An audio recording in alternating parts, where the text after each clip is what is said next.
It's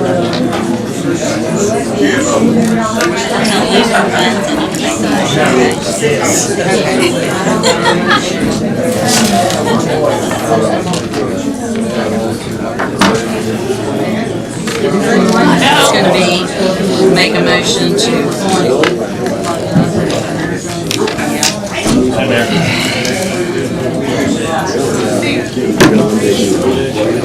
What?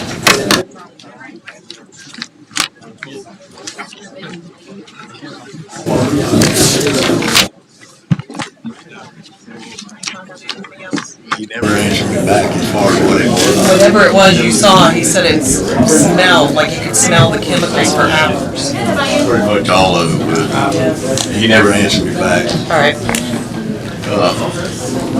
Guess it's time to get started. Oh, you're okay. Christine, we ready? All right, I'd like to call this meeting to order.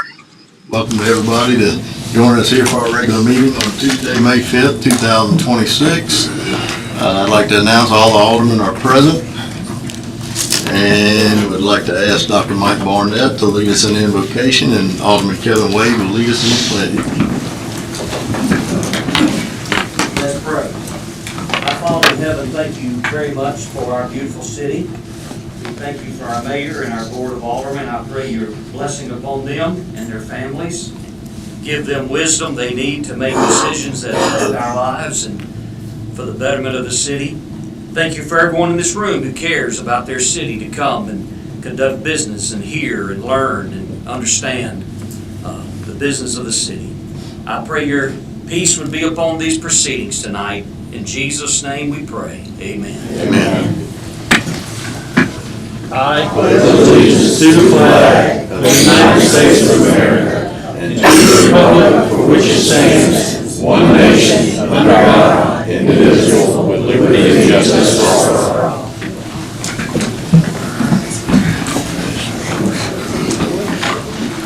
I would like to add an update presentation from the Capital Group to the agenda, if I may. And is there a motion to accept the amended agenda? So moved. Second. Got a motion by Alderman Wade, second by Alderman Hinton. All in favor? Aye. Okay. We do have a proclamation tonight. The Mississippi Gulf Coast Innovation Week. Jamie Miller. All right. Stepping over to her.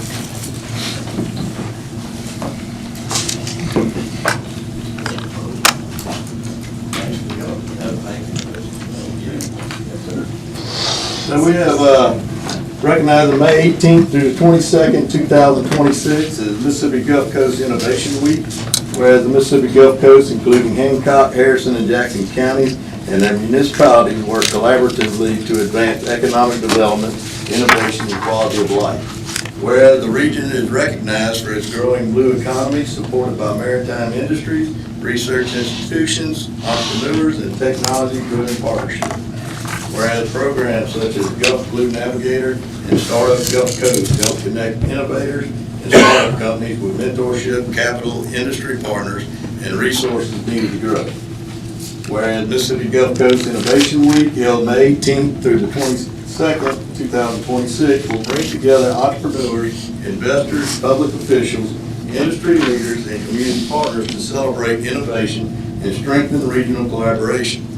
Whereas supporting entrepreneurship, workforce development, and innovation help diversify the economy, attract investment, retain talent, and promote long-term prosperity across coastal Mississippi.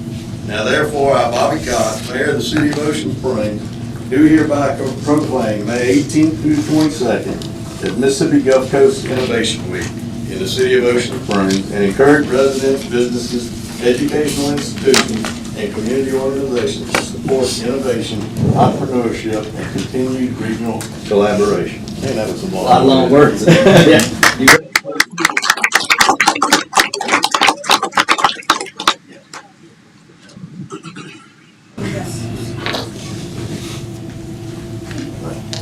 I'll be brief. Thank you, Mayor. Thank you, Alderman. Really, this is the result of a lot of work from different organizations over the last couple of years. And I'll just say, the economy of the last 50 years is not going to be the economy of the next 50 years. Although tourism and manufacturing had incredible success, and we'll continue to do that. A knowledge-based economy based on innovation and where technology is taking us is, I think, the other layer that the Gulf Coast needs. And it's really about what's happening at Ocean Springs High School, the students and their innovation program, the Gulf Blue Navigator that's bringing companies from all over the world to do work here. They need capital and customers and a culture that supports them to keep that talent here. And we're just trying to bring attention to that and bring focus to it. And we invite you that week. USM will have a demo day with their tech companies. We'll have a pitch competition on Tuesday the 19th, and then on Thursday, the State of the Coast event, which is the Business Council's annual meeting. We'll have the editor-in-chief of Entrepreneur Magazine that will speak as our keynote speaker, and we invite all of y'all to attend that. So thank you again, and y'all have a great evening. Thank you, Jack. All right, now I'd like to call on Ms. Haley Martin to give us our update presentation from the Capitol Group. Thank you for coming, Haley. Yeah, thank you all for having me. Hey everybody, I'm Haley Martin. I'm with the Capitol Group. Mayor, do you have a copy of the document? I do not. You I do did. not? I did not bring it. It's on my desk. Oh, a little document up here, but I'll just do it on my iPad and maybe we can always pass it around or whatever makes sense. So this year, let me open this. Okay, so Ocean Springs, we seriously kicked butt this year at the Capitol as a team. It's always a team effort. Our delegation, mayor, the senators, the speaker, everyone went to fight for Ocean Springs. So, would it be hard to put that up there, Mayor? We can, see if I can. Can Can you email it to Christine? Vicky. Vicky, is her mic on? Is that on? I was told it was on. Hello? I'm sorry, Haley, I didn't even think to. That's no problem. First line, It says a wireless, it's not wireless. Oh, sorry. Sarah, to you? Oh, there it is. It's where it's, they put his plug in right there. Okay, doesn't matter. It's this one. That's the one where it's.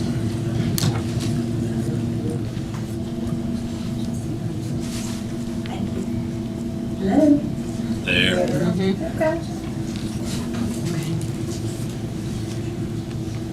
I didn't do a really fancy presentation, but I did one just listing everything that happened this session. We did really well. We all stuck together. You still can't hear me? Can now? The voice is starting.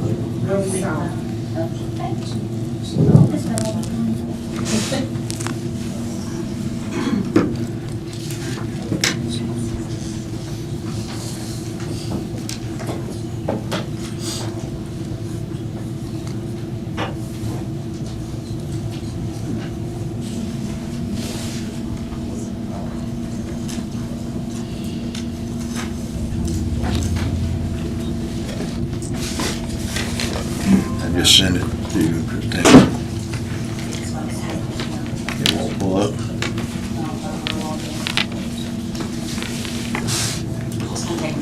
Okay.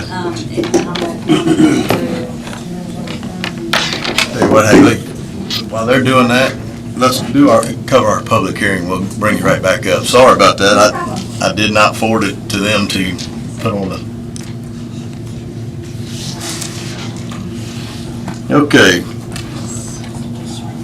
Let's see, we'll move to the public hearing while they're straightening all that out. We have requesting a conditional use permit to allow the use of an existing cottage as an art house and retail space for the Ocean Springs Art Association at 801 Porter Avenue. Is there a motion to go into the public hearing? So moved. Second. Motion by Alderman Hinton, second by Alderman Stennis. All in favor? All right. Okay, is there anyone here from the public that would like to speak for or against, or, I'm sorry, Amanda, you'd like to explain? I'm jumping ahead of myself. Okay. Threw me off not having that ready for Haley. It's okay. Okay, so on Tuesday, April 14, 2026, the Planning Commission held a public hearing to consider the request for a conditional use permit to allow the use of an existing cottage as an art house and retail space for the Ocean Springs Art Association at 801 Porter Avenue. The applicant, Ms. Weaver, is here tonight as well, and she stated during the Planning Commission meeting that the space would function as a small-scale art house and artist co-op, providing a venue for local artists to display and sell artwork. She explained that there would be no late-night activity, no food or alcohol service, and minimal traffic generation, emphasizing that the intent is to operate in a manner consistent with the character of the neighborhood. The Planning Commission did hear her case and recommended approval of the conditional use permit application. And she is here tonight if you guys have questions for her. Would you like to speak on it? That would be great. I'm here to answer any questions on behalf of St. John Episcopal Church, which is the applicant and who owns the cottage. I may have misspoke. I can't say that the Art Association will not serve cheese and crackers and wine when they have a reception, but they're not going to be selling. They're not a bar. And there are two representatives from the Art Association here tonight if you have questions that they can answer. Have any questions for them? Well, I think it's an excellent idea. So it's going to be something that I support. I know that before they lost out on the other building they had over there. I can't remember the address downtown, but that was kind of sad to see them lose that. So this, I read over it a little bit, and it's something that I think is a great idea, and I would support it. I agree. I think it's a wonderful opportunity for local artists to have a place to sell their art as well, and not miss the art house. Yes. And the city had published this request, and so the neighbors had ample opportunity to come forward, and there were no questions, no concerns. I spoke to the alderman for Ward 2 previously to making the application, and it seems like the neighbors are really excited. And you know, the church will be the landlord, and will be a great partnership. Okay. And we've got off-street parking and handicap and all that stuff. So there will be some very small external changes to the property for ADA access and some other things, and that will come before you through HPC in June. All right. Nobody has any questions for you. I'll open it up for the public if anybody has anything to say. Thank you, Ms. Julie. Okay. Thank you. Anyone here from the public, come on up and state your name, please. Good evening, everyone. My name is Barbie Davey. I am the president of Ocean Springs Art Association, and we're really looking forward to the opportunity to have our art house back. So we appreciate your thoughts and approval of this. We lost our building back in 2024, and our artists are very excited to get back into it. Thank you. Thank you. Is there anyone else here to speak for or against? If so, if not, we'll Make a move. motion to close the public hearing. All right, got a motion to close by Alderman Blackman, second by Alderman Wade. All in favor? Aye. Any opposed? Make a motion to approve the conditional use permit to allow the use of an existing cottage as an art house and retail space for the Ocean Springs Art Association at 801 Porter Avenue. I'll second. Got a motion by Alderman Blackman, second by Alderman Messenger. All in favor? Aye. Any opposed? Okay. You've got your conditional use permit. All right. Okay. Now, are we ready to go back for the presentation? No luck?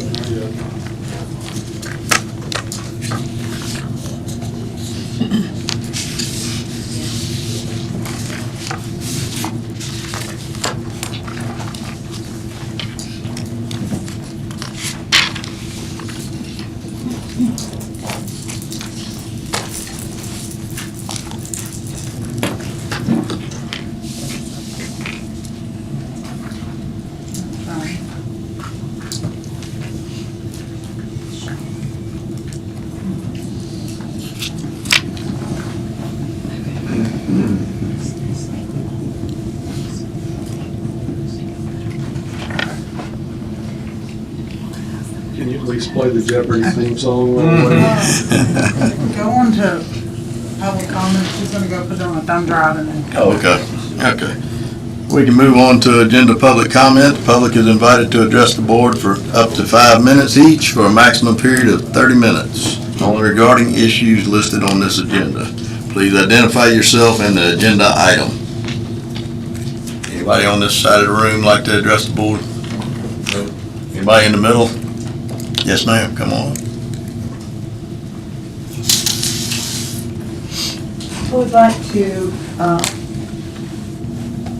talk about 6D if possible. My name is Dee Wickman. I live at 1518 Porter. And yesterday, sitting on my porch, there was a gentleman that was going to look at the house across the street. And he commented that was the second time he'd been there. And he'd been told there was a lockbox on the door. And there again, it wasn't there. And I said, maybe you should try the kitchen door. And he did, and there was one there, and he got in the house. We went in. He says he lives in Texas. He is looking for a place to rent so that he can decide whether or not he wants to move here permanently. He wanted to live in the golf cart district. We went in the house, which is asking $2,500 a month.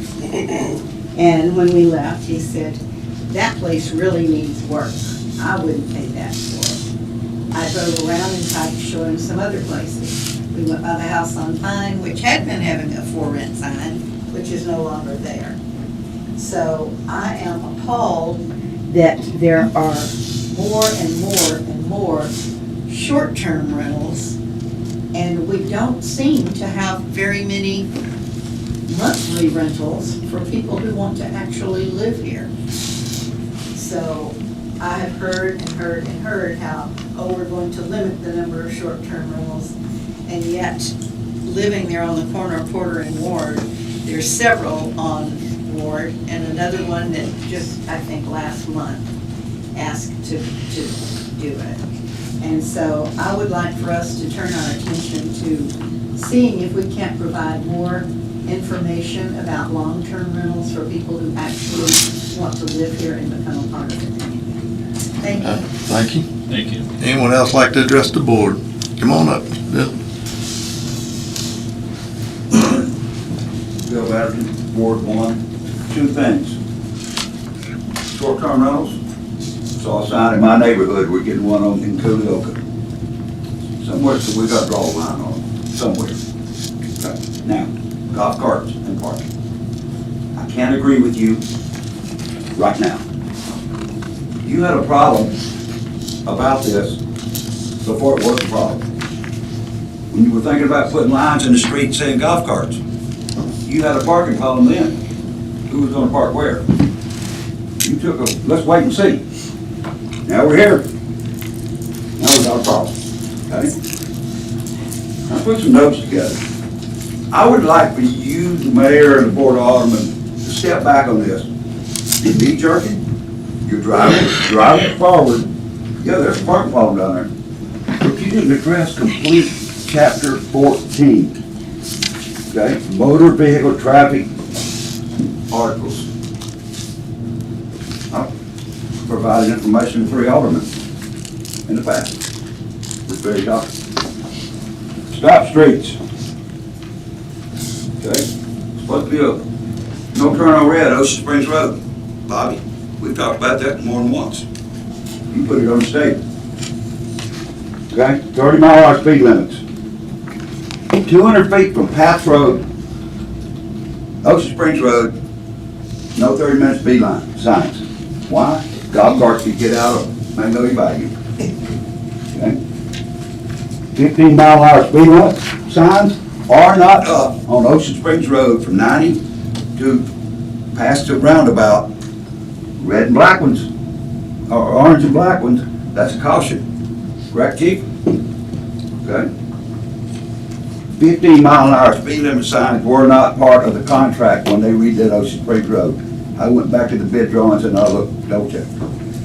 Okay? You put them up there, Chief, and enforce them. Okay? Hanley, at the bus barn, to Ocean Springs Road. 35, correct? Not listed right here in 14 Tac 10 to 30 mile an hour. We just make it up the rules as it goes. Groveland is 30 miles an hour. It was 25. All of a sudden, he got bumped up to 35. Now it's 30. So golf carts can ride. Not in your ordinance. Okay. Moving along. East Beach. Ward 2. Front Beach and East Beach. It talks about one-way intersections. One-way, only one way. You can't get a boat out, but we're not enforcing that. We put the signs back up, or you change the orders. You tell me. Bicycles, this is section here, section 2 on bicycles. You got to have a total regroup when you talk tomorrow night about motorized bicycles. Got to. Okay? Because in here 1965 ordinance changed about racing bicycles. Some of y'all in here are old enough to race bicycles. Okay? Now, the parking out here. I did a survey on my own from Ocean Springs Lumber to Washington Street. How many handicapped street side handicapped parking spots are there? You're right, none. How many street side veterans only parking spots are there? You're right, none. Okay? We're worried about golf cart parking and me parking my truck 50 yards down the road to walk back up there and get donuts. 6:30 in the morning when I need a golf cart site as a disabled veteran. We can do better. Okay? Here's the kicker of this ordinance. What's the fee schedule call out for parking violations? Oh, this new run out here you're gonna do is $200 an offense. What's the fee schedule call out? $60. From 60 to 200 in a section of Government Street. We can do better. Okay? Then handicap parking.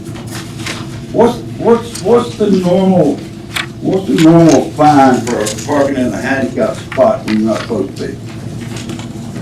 Somebody sound off. What do you think?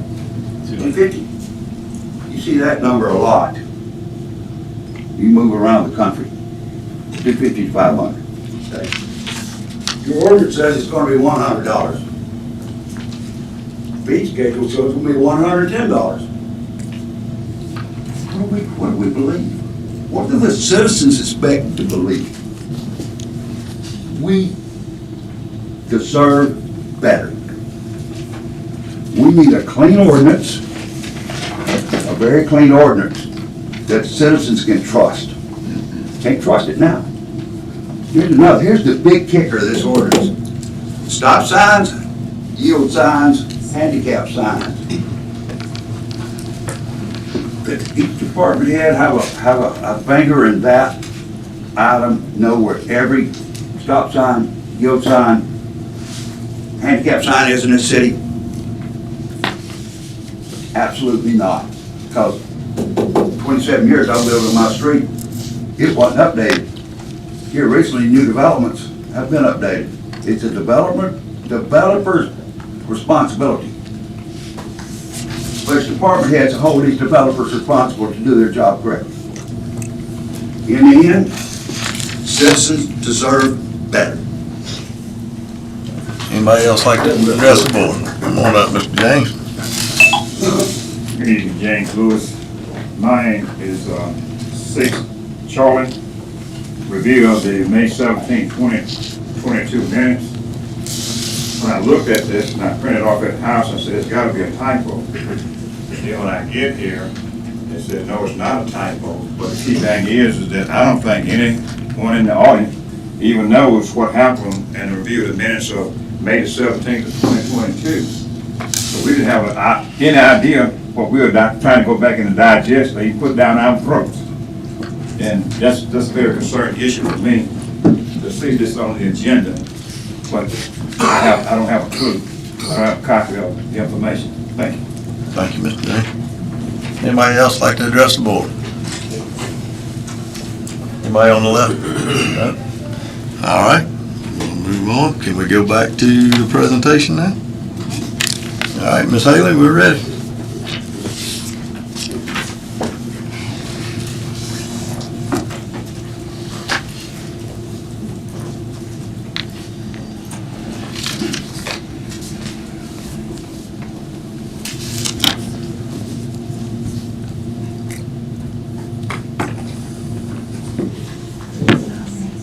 It's okay. Is there any way I can scroll through it, or do you have to scroll through it? How do I get out of that? It's just a document, it's not PowerPoint or anything. Okay. So, thank y'all for letting me represent you this year. It was a great year for Ocean Springs. You'll see that in the presentation. As you can see, Ocean Springs led the coast in funding this year. We received more than any other coastal city and significantly more than a lot of larger municipalities. Sarah, can you make it a little smaller? Okay, so here's our new appropriations. I listed it by bills. So first is the GCRF allocation. This was a stage 3 project, the relocation of public works. Unfortunately, that was vetoed, and we'll get into the details of that in a minute, but we were allocated that by the legislature. And some other funding we got was through Go Mesa. We got $5 million for utility relocations. This is the Highway 90 widening project. Next was through CapEx. CapEx, we worked really hard on this, and we were super successful with CapEx this year. CapEx, we got the Ocean Springs, the GSI mapping, the infrastructure upgrades for the new middle school. This is a joint effort to, at the new middle school road, to widen it. We got the artificial turf out for 57th Sports Complex. A little money there to help with the wetlands and the overflow.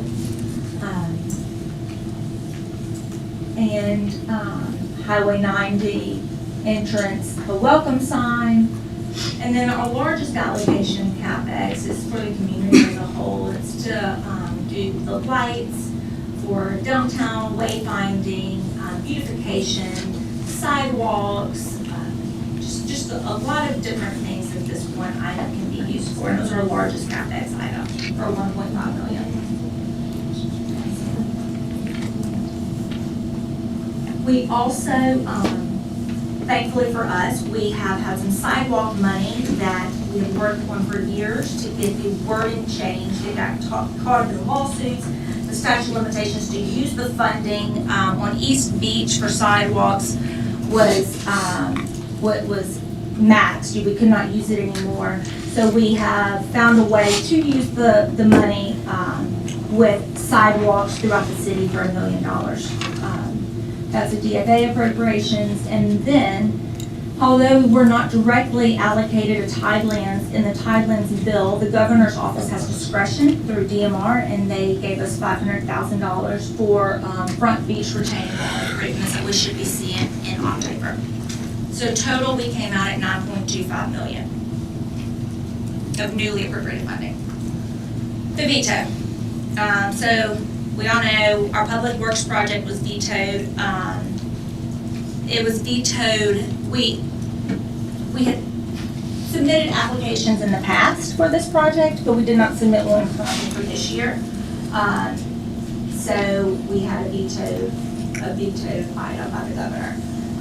However, the House and the Senate went to bat for us. And we would have had the veto overridden if there were not a political reason in the Senate. The House passed the override 110-0. However, there was some political things in the Senate where some leaders in the legislature did not want to take up this until they passed another bill that they were using as leverage. So unfortunately, we were the sacrificial lamb, and our veto was not overridden. Okay, we also had a lot of reappropriated funds. I put this here, and this is super important, this is just some of them. These bills are dense, and there's a lot of them, there's a lot of pages, and it's hard to get through to get things extremely accurate. I think this is extremely accurate, but always want to side on the caution of error. But I know we had at least 10.6 reallocated and reappropriated. This is super important because as you can see, there were 2 bills dropped, one in the House and one in the Senate, that requested that any unexpended funds and all interest be returned to the legislature's general fund. This is an initiative that they are going to look at passing next year. So moving forward, we do need to see where all of our money is, what's sitting out there. And if it is sitting out there, that doesn't necessarily mean it's bad, but we do need to be able to explain why. Why is it still there? Why haven't we used it? So it isn't clawed back. This is the first time we've seen them introduce legislation like this, and it's highly anticipated that this will happen next year. Okay, so who got what? I listed out in several of the next pages kind of who got what out of different funding sources. So GCRF is one of the major funding sources for the coast. The highest to the lowest, Moss Point was the highest at 2.8. Diamond Head was second. Bluesdale. Ocean Springs was third, which is great. And then Waveland was fourth. There were only, fifth. There were only 5 municipalities on the whole Gulf Coast that got funding out of GCRF. Also, kudos to our legislator and to us working, our legislators and our delegation for going to bat for us in getting this through with us not even having an application submitted. It's a pretty big deal and it's not that that's the way to go about it, but under the impression that a previously submitted application would suffice since this was the third phase of a project and this was not, GCRF was not funded last year and was partially funded the year before. There was some type of, a little bit more leverage that the legislators thought would be okay. The governor didn't think so. But pretty great that they went that far for us. So, Go Mesa and Tidelands, here we're listed. I put an asterisk about Ocean Springs because we are not in the Tidelands bill. We did not get any funding on the Tidelands bill. This came after when we went back right at the end of session. And this will be in October out of some Tidelands discretionary funding. But still out of Go Mesa and Tidelands, we were second in place out of the Gulf Coast. Okay, CapEx, this is statewide. So out of the entire state, CapEx, we came in number 2. Number 1 was Senatobia. Number 2, Ocean Springs. That is number 3 was the city of Tupelo, Grenada, and Starkville. Okay, and then our coastal towns, Ocean Springs, CapEx number 1, Pascagoula, and you can see down as they address. So here is a chart of the funding sources from highest to lowest. These are our traditional legislative funding sources. I'm trying to be very careful here because you can get some funding thrown in somewhere random and you may not spot it. So I'm trying to be very broad here and just include things that are obvious on their face. So I included GCRF, Go Mesa, Tidelands, and CapEx. On the Gulf Coast, Ocean Springs came in first, next Pastor Shan. This also excludes our DFA sidewalk funding, and again, what I just said. Our traditional legislative funding sources. Okay. So some additional projects of importance. Highway 90, we still have for the utility relocation and widening, we still have $5 million remaining. Currently to get that, we're working with USDA, with Dane Maxwell, and Ms. Lackey. I spelled her name wrong. I'm sorry about that. We're working with MDOT and U.S. Department of Transportation. We've been in contact with EZIL and Cindy Hod-Smith to try to get the match and the other part of that funding. And we're also working federally with the Mary C. We have $4 million has been submitted in the appropriations budget federally. It is now in committee and being reviewed. And then I just wanted to kind of give a little shout out to our delegation and to everybody. Everybody worked really hard. You know, from the governor to General Spraggins, with the Go Mesa money, with our highway widening project. Representative Zuber, he did a great job. He was the one that actually dropped the fire services bill to get us $1 million to help with fire services. Unfortunately, it did not pass. Senator Wiggins helped to the extreme with everything with GCRF and a lot of other things. Senator England was key in the Holcomb Boulevard. We have Representative Guys, he helped with the Wayfair and generators. Brad White from MDOT, the mayor, Board of Aldermen, helped letting us be there, let me be here. So it really is a team effort, and it was a long session, a good one, but a long one. Okay, so I've got a lot of questions from you guys about what happens in Jackson. Can we blow that up a little bit more? Thank you. It's tiny. You'll never. And it's just a staple. There we go. So this is, go up a little bit more, Sarah. So this is a timetable of what's happening in Jackson. This was for this past legislative session. They have not produced the calendar for 2027. I presented this just to show you an idea of the different types of bills and when they drop and when they go to one chamber, then when they go to committee, and then when they go to conference, and then you think everything's perfect, and next thing you know, nothing's perfect at all. And if you don't mind scrolling, you can see how changing and fluid it truly is. It's just the same. So if y'all want to read it, of course.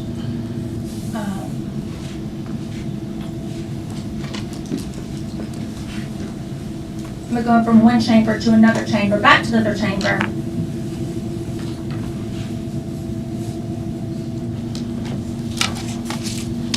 All the way down the side, yeah. Which means I look very frustrated. That's on the legislative website, all of that information. Okay. I've also had some questions about how the coastal funding works. These deadlines and applications, and so here we go. Here's some coastal funding that we often use. For main ones are Tylen's, GCRF, Go Mesa, and Restore. Tylen's is opened, it opens in late May, and then the deadline is July 1st. GCRF, August 1st. Go Mesa, September 30th, but it is somewhat of a rolling. You can have a little bit of flexibility, but we really do need to aim for that September deadline. And then Restore is claimed to be rolling, but you really need it in May. The governor makes his decision October, and it's like public announcement by November.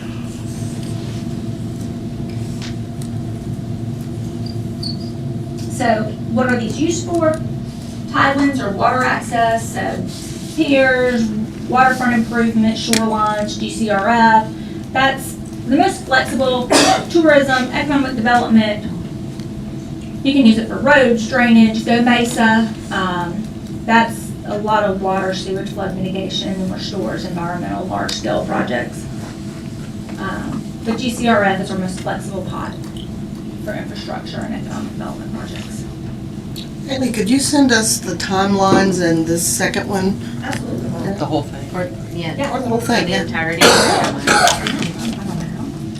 Is there anything else? That's all.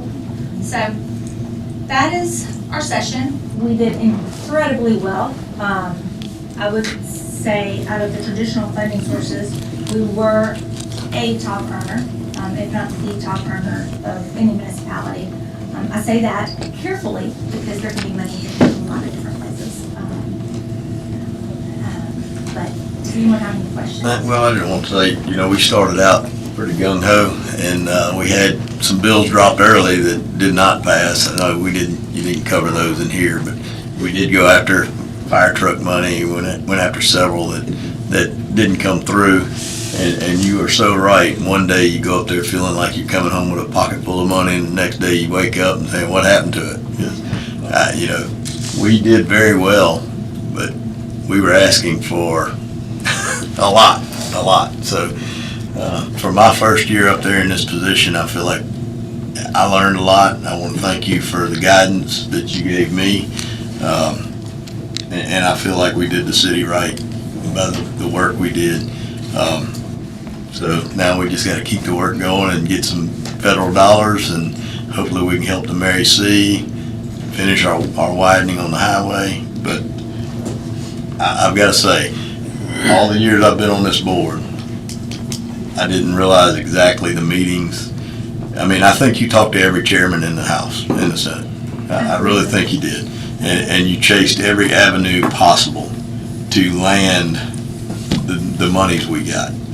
And people don't see that unless you're there, walking down the hallway, and you're walking one way and somebody's going the other way. Next thing you know, Haley's halfway down the hallway chasing that chairman that just passed.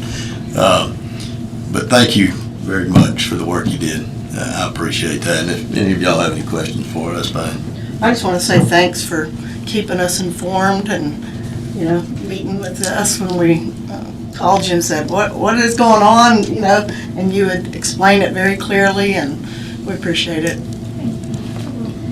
I have a question, Haley. What happened to the 1.5 that we got vetoed on? How did that happen? So traditionally for GCRF, you submit an application and it goes in front of the Gulf Coast Business Council and they vote on projects. It then goes to the legislature, and the legislature takes into account what the recommendations of the Gulf Coast Business Council. Since we did not submit an application this year, we thought that our application, we were under the impression that our previous application would suffice, since GCRF was not funded last year. So GCRF was not funded last year. So the application that was submitted in the past, I think the city was under the impression that application would suffice for this year. The legislature felt that way as well, since this was already allocated money in a sense. They had already said, we want to do phase 3, and we want phase 3 to go forth. We allocated it, but we didn't fund it. We'll go ahead and put it through. But the governor office said, you know, we really do have to follow the right processes of submitting an application from the beginning for the year. Okay. Is that helpful? Yeah, and then the Tidelands money, that comes in from other cities, I'm assuming, and then it's just used for the Gulf Coast community? Highlands is a lot of money. It's with the DMR in the governor's office. And they have a certain amount that they get to allocate throughout the legislative session. And then sometimes they have a discretionary amount. And this was new to me, the discretionary amount. But they found a way, whether it be through another pot or somehow, to give us the money that we needed for our Tidelands. So the Tidelands, where does that money come from? Tidelands, it's DMR money. It's part of the. That come through the casinos that are actually leasing the property, the Tidelands? No, this is part of the. I'm going to find out exactly where the funding comes from, because there's so many different pots and so many different buckets. Tidelands is most of the funding that we get. The DMR money, the Vigo Mesa, is usually restore stuff from like BP oil spill, Hurricane Katrina, those types of situations. Is that what you're asking? Yeah, well, I was under the impression that, you know, a lot of the casinos at least the Tidelands, that money goes into a pot and then it's, you know, dispersed, hopefully throughout just the Mississippi Gulf Coast and not other areas north of us, since it is something that's, you know, a nature of ours. Well, I can find out more about that. That's not my expertise. But the money comes from, is to get it. But I'm happy to find that out and find exactly what you need. Thank you for everything you did this year. Thank you. Yep. That's it. Thank you, Haley. Thank you. Thanks, guys. Thank you for letting me be here. It was a great year. And if y'all want to talk more, everybody has my number. I'd love to sit down and figure out what we're going to be doing. I'm here. All right, thank you. Chris, good to see you. Let's see, now we'll move on to old business. We've got the ordinance introduction to designated parking for motor vehicles and golf carts and low-speed vehicles. Alderman Tillis or David, either one, who wants to address that? Well, I'll start it off. I mean, I worked with David with this, and I'm sure that there's going to be questions and maybe different ideas on it. So let's open it up to discussion. Okay, David, you want to explain any of it? You want to start the discussion off? Yeah, Alderman Tillis and I worked to put together this proposal. I guess I can go through kind of where everything came from, just so everybody understands. So if you look at the, first, it would go into the ordinances in section 1450. 1450 is a blank section. There's some reserved sections in the ordinances. And the thought process in that was that since this is a designated area between Cash Alley and Russell Avenue, that it would be simpler and more straightforward to add a specific section in the ordinance for that parking in that area, because it's unique to any other place in the city. So that's why the proposal was to add it as a new ordinance in that blank section number. The definitions, as you'll see, there's motor vehicles, golf carts, low-speed vehicles, motorcycles.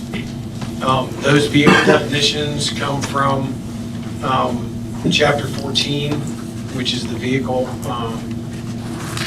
the vehicle section of the ordinance, or it comes from Section 63.3.103 of the Mississippi Code, which defines what vehicles are. For instance, motor vehicle, that's pretty self-explanatory.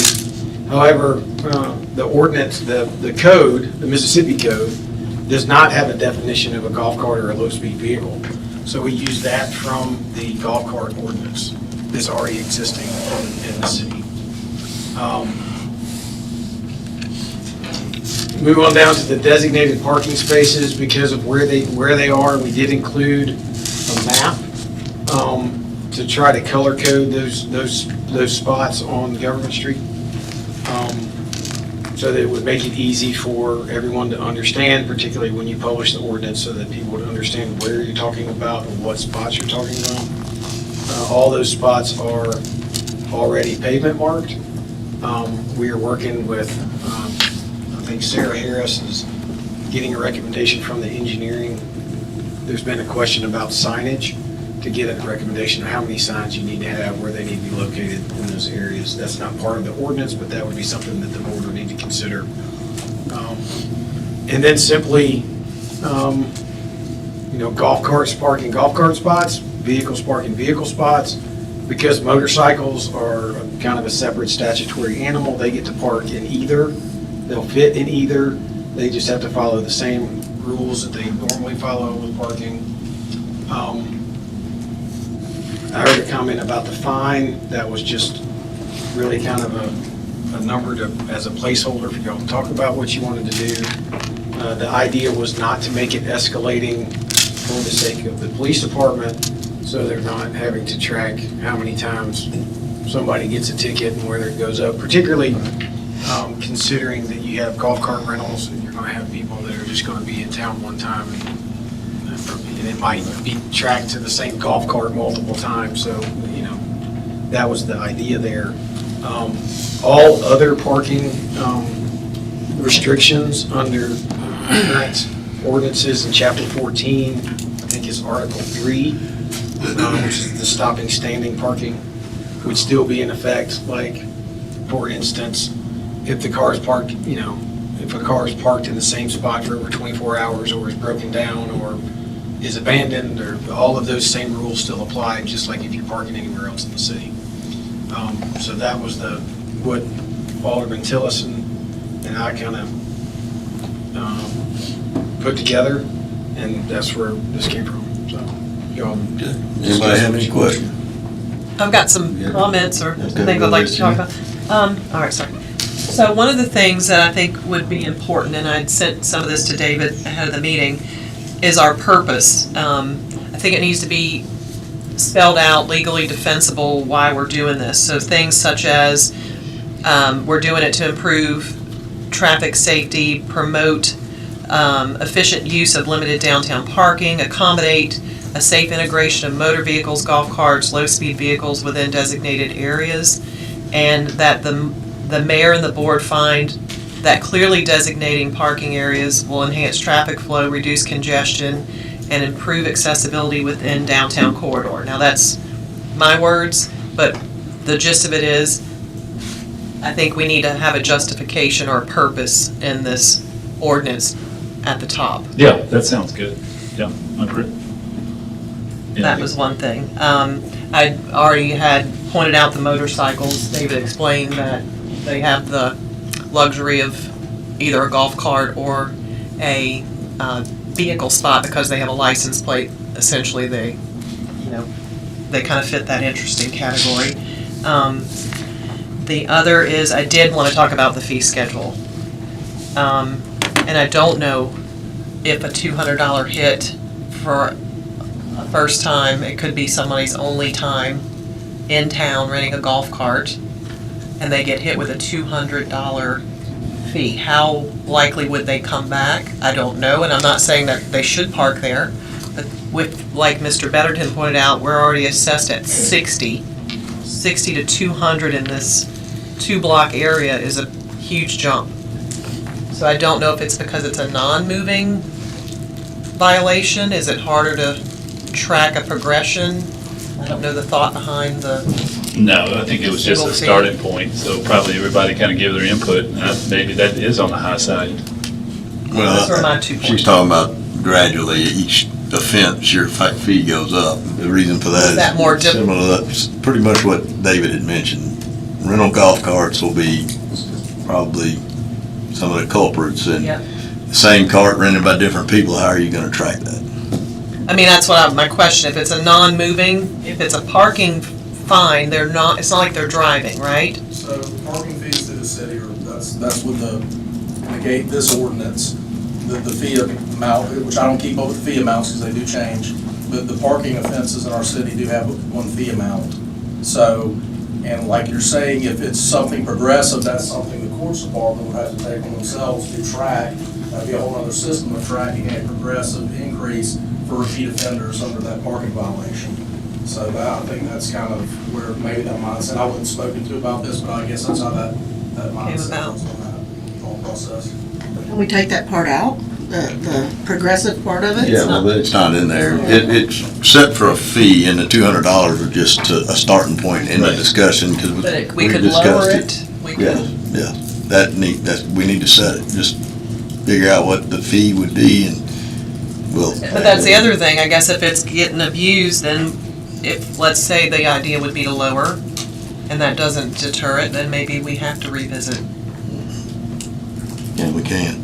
What are comparable fines in other cities for things like this, do we know? I think what, the starting fee now is 60 on the books for us. So we're saying this one particular block or blocks would go to 200 instead of 60. No, I think that we're open to, I would be good at $100 if that's what everybody's thinking. Sounds like a reasonable amount.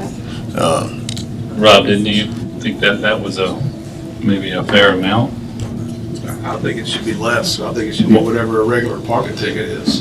And then if it needs to be revisited? Well, This is just a suggestion from, you could take that part out and say that you're gonna name it on the fee schedule. That's what I The was city, thinking. when the fee schedule is adopted, then you're not going back and redoing the ordinance. The fee schedule is a whole lot easier to readjust. That sounds like a and plan. go back to the ordinance.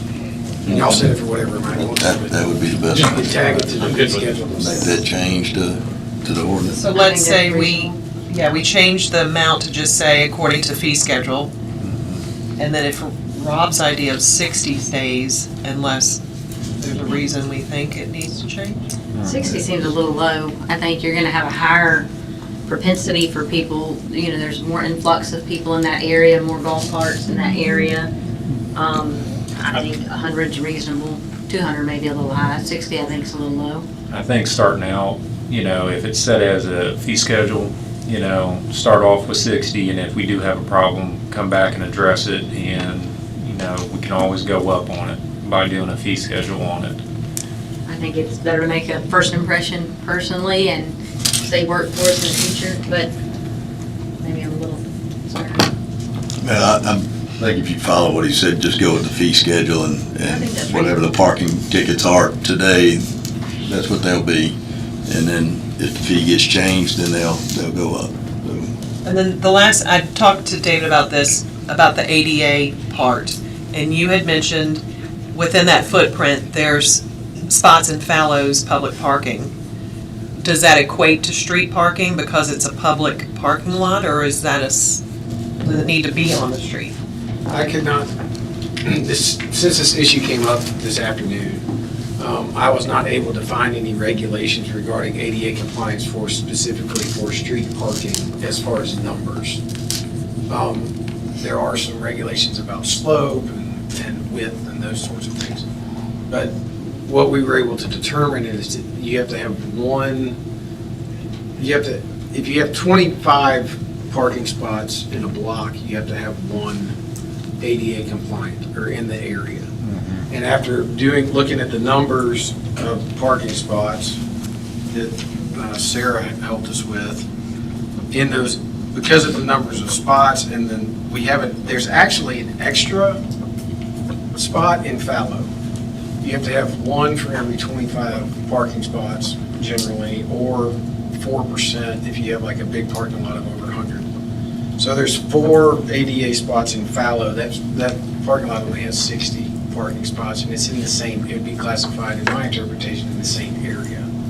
So it really only needs 3. So you have one that applies to these same parking numbers. Yeah. And the parking handicap in the fallows, there's 2 of them that are van accessible, and then the other 2 are just standard.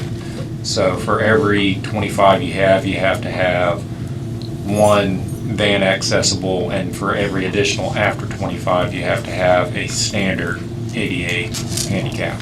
Yes, I think we actually have 2 van accessible, like you said. Yeah. And there's none in the Keys lot, no ADA? Yes. Yeah. Well, there's behind the Ritchie building, there's at least one next to Buzzy's. Next to Buzzy's, yeah. Is that public though? Yeah, I don't think Keys, there's no solid pavement there. So would don't this have be to have a something handicap, there's with not a signage, parking we would space. need to incorporate with signage like ADA, let people know where ADA parking is? That's gonna hopefully be helped by the chamber when we do the signage through downtown. We will have arrows pointing that direction.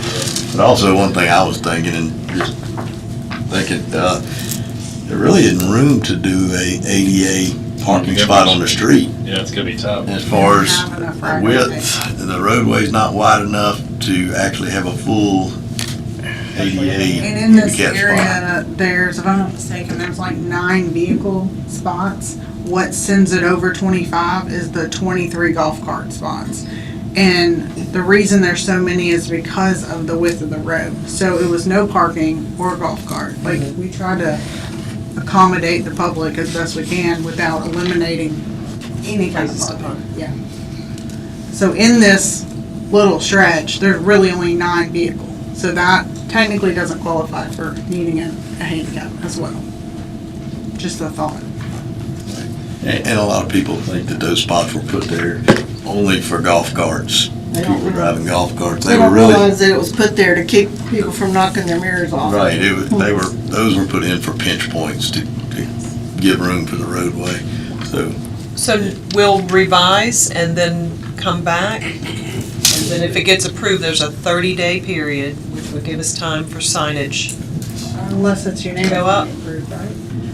public safety, especially if it lists the purpose as public safety. No, it's immediately. So if it's unanimous, it's immediately. Just making sure the signage is up, because that was a kind of a, could get us caught in a weird. So really, the only thing that really needs to be adjusted would be the fee schedule, right?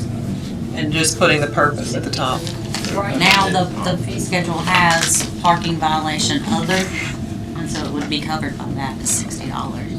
If y'all are gonna keep it. As far as the purpose, I mean, the parking ordinance is the purpose. I don't know that we have to necessarily put that in the ordinance to prove why you need a parking ordinance.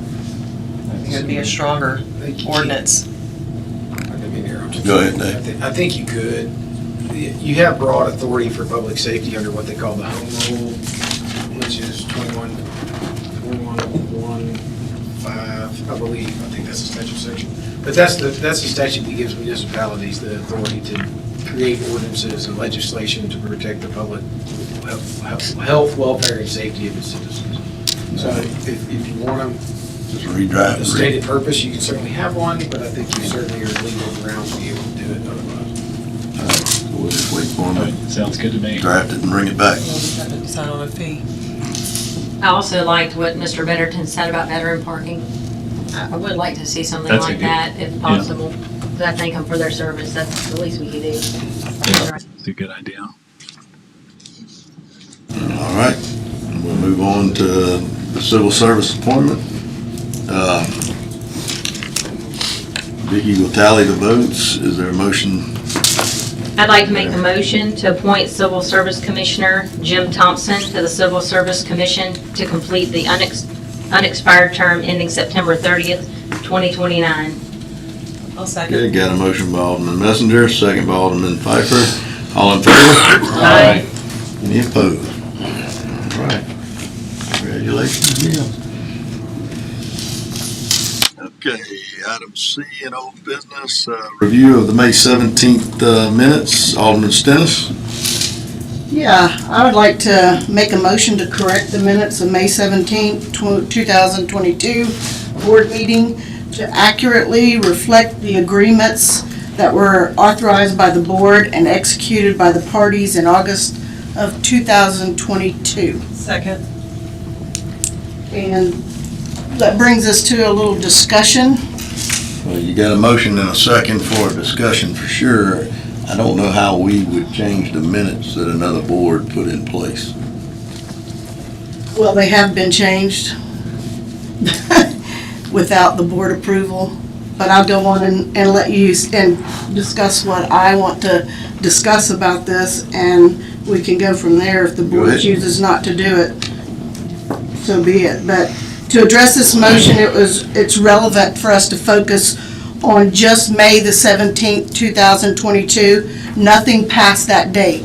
Just put yourself in May 17th, 2022. And it's a simple issue about a timeline and actions of the board. It's not about the substance or the agreements or any reasons that may have led to later amendments or anything. Just think of May 17th, 2022. Both Phase 1 and Phase 2 of the GCRF agreements were drafted in January of 2022. Both Phase 1 and 2. On May the 17th, the board authorized the mayor to execute those Phase 1 and Phase 2 agreements. Those agreements were then signed by all the parties and notarized in August of 22, approximately 90 days after the board approved, which authorized the mayor to sign. The sequence is very straightforward. It's not in dispute. I have all the documents here where he signed it, where it was notarized, and where he swore that he was given duly authorization to sign it. However, the minutes for May of 1722 meeting no longer reflect those original agreements. Instead, they include a different set of agreements that were drafted and executed in July of 23. Now, if unless we have a Back to the Future warp speed that you knew what's going to happen in 22, there is documents in there from 23, and that can't happen. They didn't know that there was going to be anything from 23 to put in those minutes, and those minutes are in there. And I have the original of the amended, the restated, all of it. At the last meeting, it was suggested that the August 2022 agreements did not occur. That is not correct. Today I have the copies of those agreements, including notarized signature pages confirming that they were executed. And I want to point out something important about the documents attached to these minutes. One of the agreements is labeled Exhibit 11C, and it is one of the exhibits from the May 17th, 2022 meeting. But it's attached to a 23 agreement. How does that happen? You can't have that. Only the cover page of that exhibit matches the agreement executed in 22. The pages that do not match that agreement, they match a later amended agreement that happened in 2023. So the document attached to the minutes is not a copy of the 22 agreement. It's not a copy of the 23 agreement. It's a combination of both. We need to know, or we know what original versions look like, because the August 22 executed agreement was previously provided to this board in the city attorney's November memorandum. And both versions were also produced by the city clerk in a response to a public records request. Now, public records request was done in early November, and that is the signed agreements that we know of that are not in the minutes. How did a document that does not match either version of the agreement end up attached in official minutes? How did a document that's dated 2023 end up in a 2022 minutes? Can't happen. That's why these minutes are inaccurate. They can't just be put in there, because that did not happen at that board meeting. And our minutes are exactly what speaks for this board. One of the few things I agree with our attorney on, and that's how the minutes speak for this board, and he told me that the minutes are only admissible evidence in court of the board's official acts.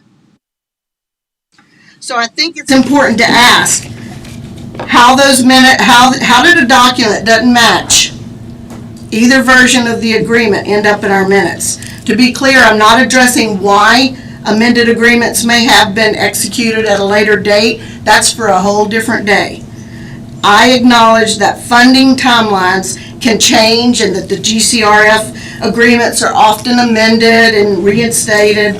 That may explain why a later version, but it doesn't change the board, what the board approved on May 17th, 2022. And it doesn't change the agreements that were executed following that approval in August of 22. A funding delay or a later amendment may justify a new agreement, but it does not erase the original agreement or replace the record of what the board approved.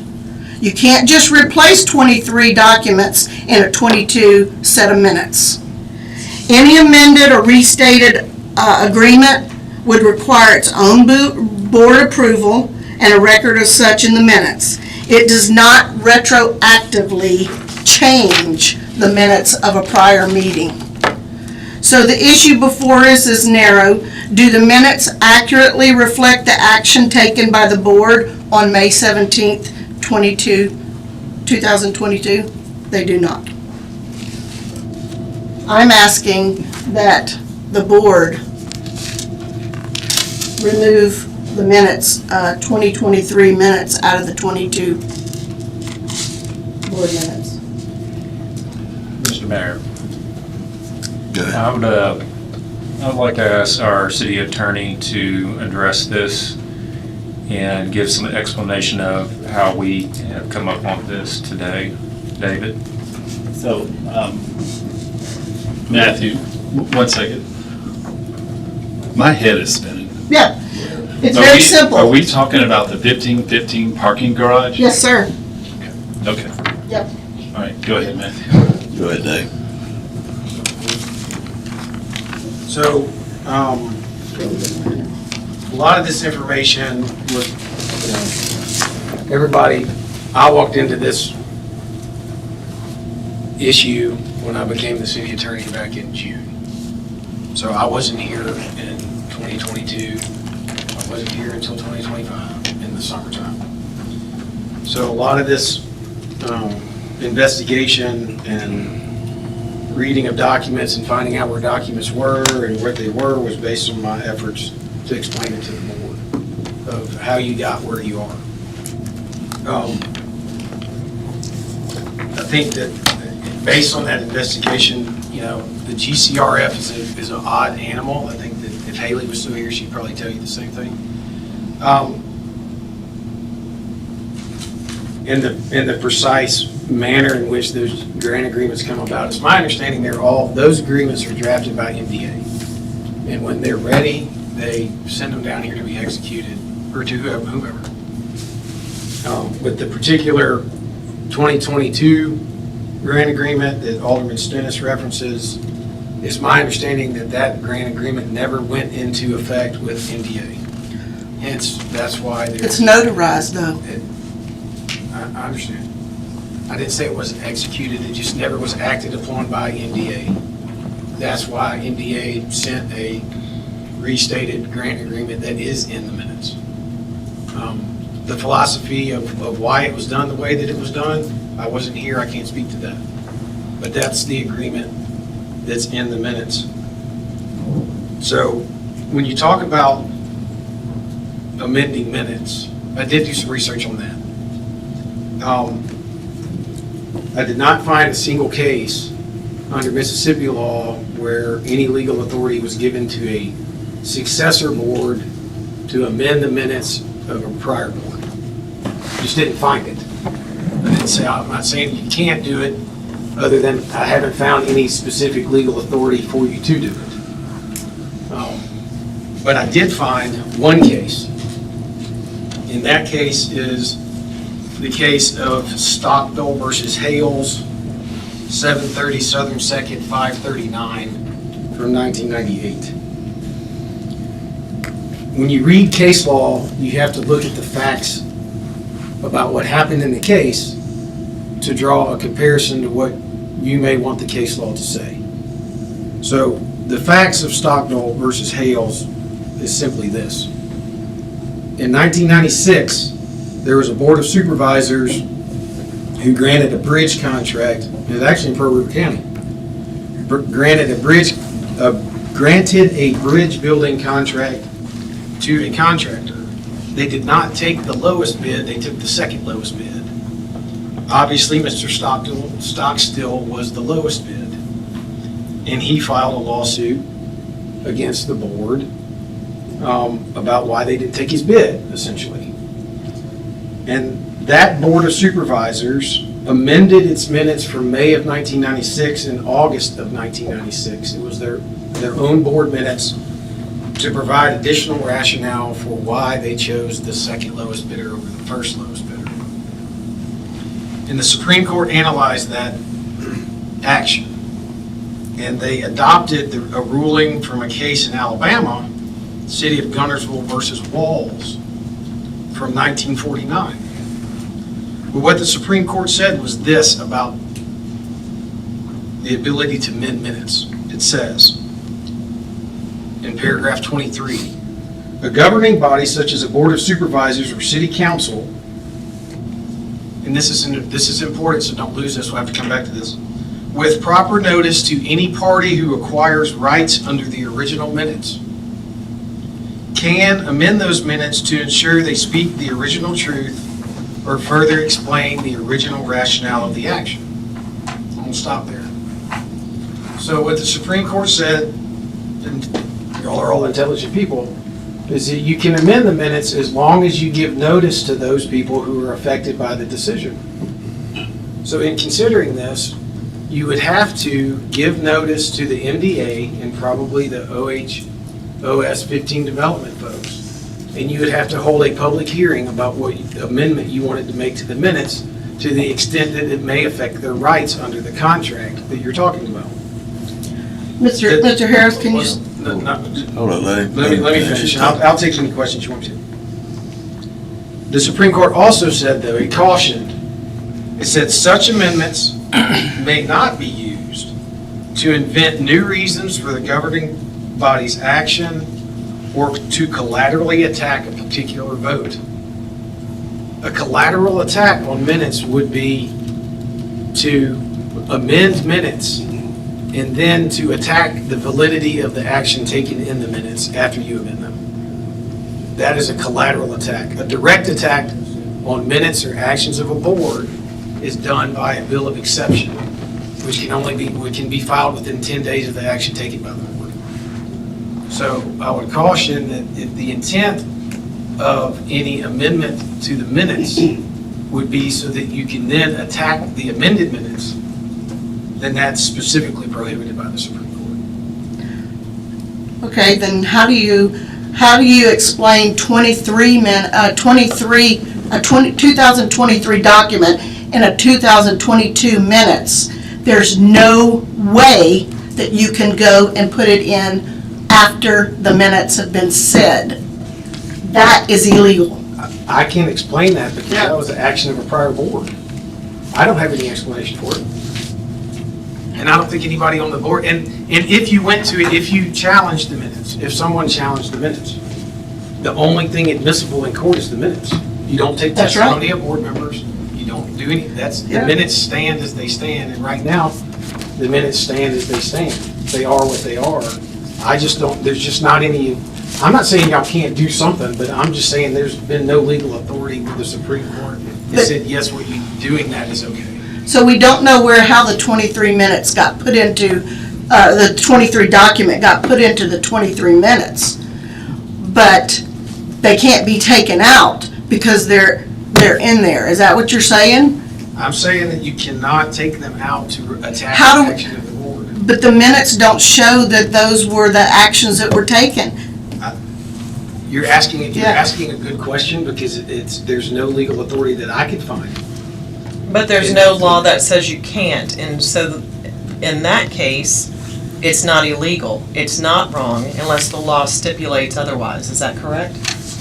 I mean, I think that's how the law works. It's up to being. So there is no law that says we cannot do this. He's admitted he cannot find that. Unless there is the intent. Right. To but provide new I would like to reasons just talk about May 17th instead of attack. hypothetical scenarios or laws that don't even exist, that are being put out as sort of a fear tactic, it seems to me. You cannot replace documents. The thing you read earlier where you said it would be okay at some time to alter documents, I don't know if that's what's happened.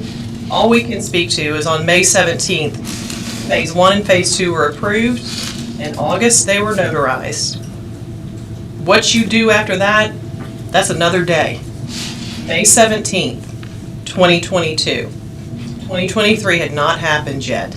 So it is an impossibility to have any 2023 documents exist a year in advance. That has to be corrected. Well, what you're talking about is a collateral attack. I'm talking about incorrect minutes that this board has the authority to correct. It is a collateral. If you're going to then collaterally attack the validity of what happened or the validity of the agreements, I believe that is illegal. You're going to try to invalidate what's happened. We're talking about what happened on May 17th, 2022. That's correct. And those minutes were not recorded accurately, and the documents do not match what happened. that needs to be remedied. I guess my question is, what evidence other than the minutes do you have that they weren't recorded correctly? There's a 2023 document in there. It's not in the minutes. Oh, yes, it is. The 2022 document's not in the minutes. The minutes are what they are, so I don't know. I'm not saying. So you're telling me that they approved the 2023 minutes and what is notarized on this? Since you know I wasn't there, I don't know what they did or how they did it. Neither was I, but I've done a lot of research on it. I'm just looking at, I have done an extensive amount of research, I can promise you. I'm just looking at the documents that we have, the way the minutes rule works, and the ability to amend them that the Supreme Court has given, with the caution that you can't do it for providing a new reason or trying to undo what Is that, you're worried because these two, Phase 1 and Phase 2, from May 2022, those are the documents that say we own the garage. It seems like the new documents that came a year later, that's when the term changed to lease. And those are the ones that are being protected tonight. I don't believe that's accurate. It seems that way. Like, I feel like the city's taking a back seat and we're not getting good representation for our city. I would ask this, if you could point to me in the 2022 agreement that it says that the city will own the garage, I will stand corrected. The word ownership does not appear in the agreement that I can find. I read over them and did not see that. You also have an MOU from August the 17th of 21. The grant agreement. No, you have an MOU from August the 17th of 2021 that says it's going to be a lease. But that's not a grant agreement. And that MOU is attached to the 22 agreement as well as the 23. That is a memorandum of understanding. That is not anything binding in law or contract. If it's annexed to the agreement, it becomes binding, which is what the agreements say. Yeah. If the agreement even reference it. It says that, I'll appreciate it. Anybody else have anything to add? I just don't understand that how we can have a 23 document in 22 minutes. And I would be appalled if this board doesn't vote to straighten that out, because you can't have 23 minutes in a 23 document in a 22 minutes. It hadn't happened yet. The only thing I gotta say is that's a lot of paperwork that you've been going through. Somebody needs. First meeting I've seen it. There's Well, been no communication no, it's not. amongst the board. There's been I wouldn't communicate with you, Kevin, if I had to. You're not a very good communicator. Yeah, right. We've been asking these questions since October. I brought it up 2 weeks ago too. But yeah, that's a lot, And you see that's a lot this? of documents. This is what he gave us. You have this document too. We all do. Read them. I'll read them too. I would say that the attorney has given us the advice that he's given us. He wasn't here. And I think we've discussed it enough. We're ready to vote. All right, well, I'll call for the vote. All in favor? Aye. All opposed? Nay. That's good. Nays have it. Ocean Springs, see what you just went.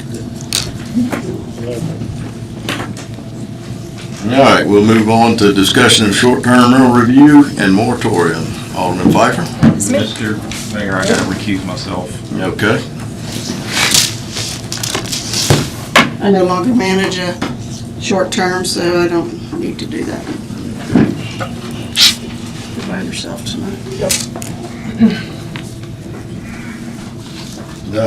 Ms. Pfeiffer, you want to discuss the moratorium that's in place? All right. So as you all know, we put a moratorium in place last August. And the first meeting of February, we voted to extend that for the full year. So it expires August 6th.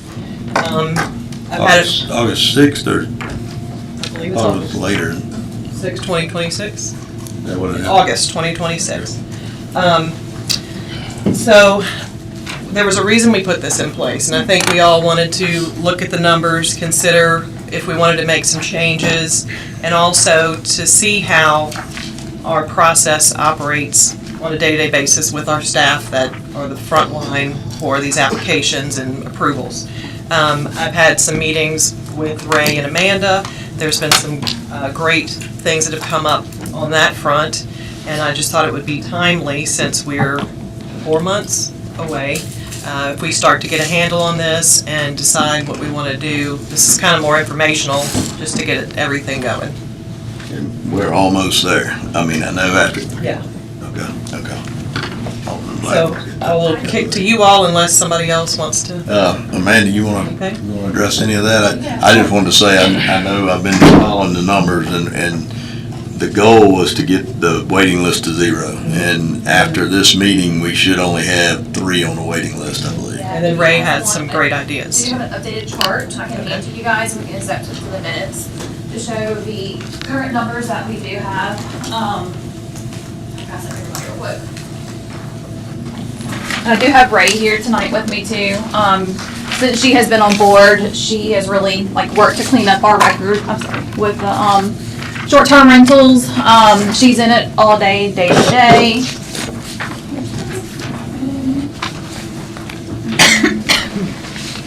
Y'all want copies too? Yeah, got your copies too. Okay. So as you see on the chart, I just passed out, we have the density and we have the citywide zone. So currently, the density zone, we have no more on the wait list. We do have a total right now of 54 permits. There is one pending, so once they do go through, we'd be at 55. Therefore, none on the wait list, and that one's maxed out. Citywide, we currently have 55 approved permits. There are 2 pending. 3 are available. We have reached out. We have reached out to get that process going for those, but there's still currently 6 on the citywide wait list. So, we had close to 20 on the wait list for density. We're down to 0. Citywide had over 20. So they're dwindling down. We have work to organize and stay on track of all the short-term rental permits, so we have a better handle on it now. We also have been working closely with the building department. If we get complaints, to do stop work orders if we need to. They've worked well with us. That system's working really great. Amanda, when we talked to you, at one point you said, that you were having some issues with enforcement and stuff like that, and that you really thought maybe if you had a part-time person to help with that would be a good thing. Enforcement-wise, so there's a couple of different things. One thing is the ordinance that we currently have in force right now doesn't really have clear definition. If we receive an application and we don't have, they don't set an inspection within so many days, we try to work with the applicants as much as possible, but we can't sit here and hold numbers and hold applications for a long time.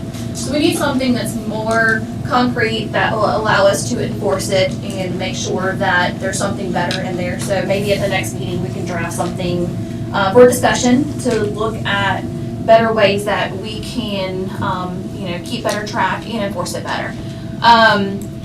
Also, there is a system I can get with Christine. We use iWorks for our permitting system right now, and there's a program. Ray did a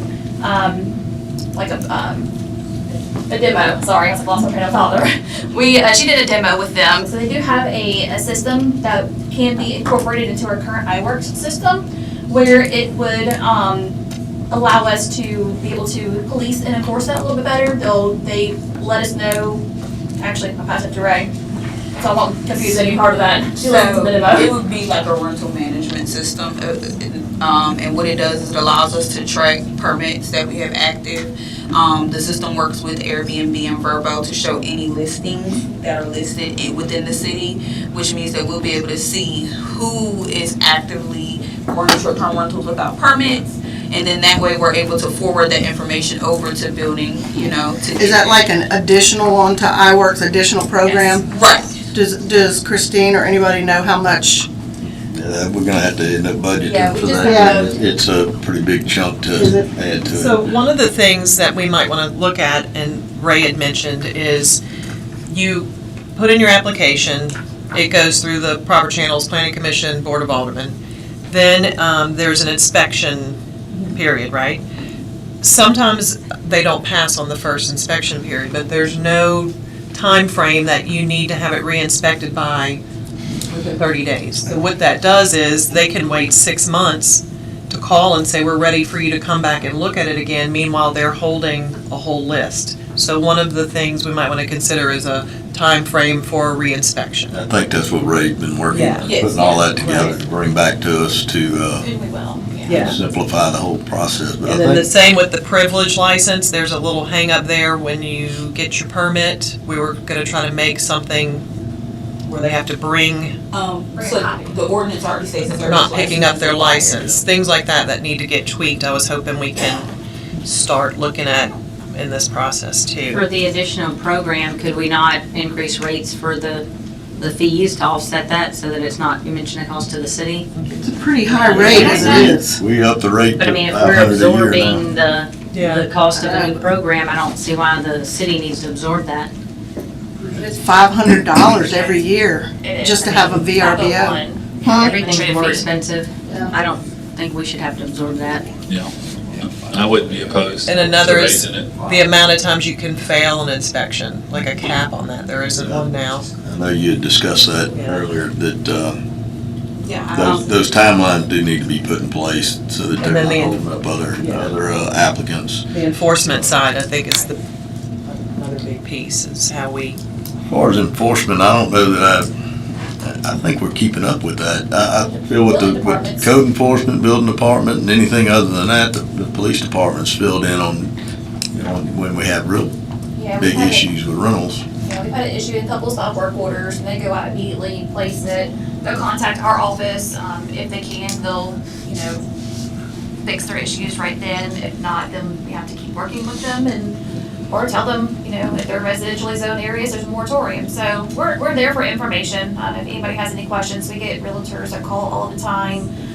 So it's definitely Right. very active. some people you said were under the impression if they sold their home, it came with the, No, and it does not, Right, so. they do not transfer ownership. That's another big question we get all the time, or can I sell it, the business into a different LLC? It's still a change of ownership per se. So a lot of questions do come from that avenue. So we definitely want to pursue the iWorks, and I think if Christine can work that in the budget and have that budgeted for when we can put it in place. I would like to discuss raising those fees as opposed to putting in the budget. And we can I'll take a discuss look that and also. see what the proposal is and what the fee would be raised to. They did provide me with the estimate, but I just got it like about 30 minutes, like an hour before.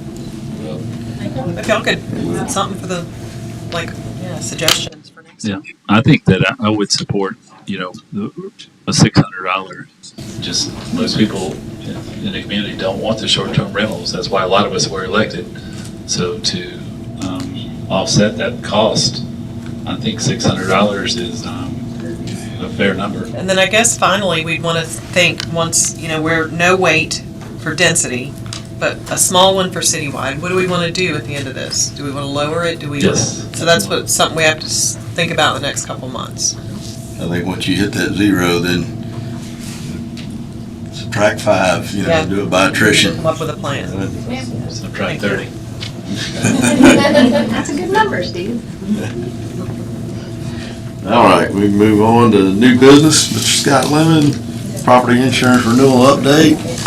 Thanks for hanging in there with us, Scott. I think I could have knocked this out in public comment. Note to self next time. I would have missed a great civics lesson then. He coming back? Kevin with you. Huh? We're gonna let Matthew out of jail. Thank you. So, I did appreciate the opportunity to read the 2022 minutes. So in May 17th of 2022, I was here giving an update, and it was a 40% rate increase. And it only got worse in 2023. So tonight I'm here to discuss the renewal. This is kind of our pre-renewal discussion. The property insurance, parks and recreation, for all the city vehicles, which renews by the end of this month. I guess one of the things we've been going through the process over the last couple of months with Mindy and the staff on getting building valuations up to snuff.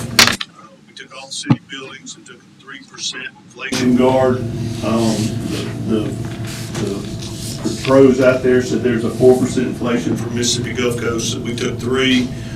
We've been aligning with make sure the vehicle schedules and everything are right. What we're expecting to be back here at the next meeting is at least a double-digit rate decrease, which is where the market's going. This is the 3rd year in a row. We hopefully have some better terms and conditions, either lower deductibles, maybe some different margin clauses that'll give us some more coverage for the values we have in for the buildings, and then maybe some increased limits. One of the things the city has right now is about $48 million worth of building values, and we only insure $10 million of wind coverage. So we'll have some options to increase that. It's very common for municipalities on the coast to buy sub-limits and not buy full limits when it comes to wind. And that's something we'll be discussing between now and then. I think last year we looked at increasing it to 20 or 25 million, and it just didn't make economic sense. So we'll go through that same exercise with some options. One of the things to give some consideration to is the new public works buildings coming online. They're not included in this number here, so we're talking probably another $8-ish or so million in values. We took all the other public works buildings on Pine Drive off schedule, probably about 3 years ago. Right. As we started this transition. So that's going to be part of the decision that we'll be faced with in consideration for this year's renewal. The auto schedule, we've got 8 more autos than we've had.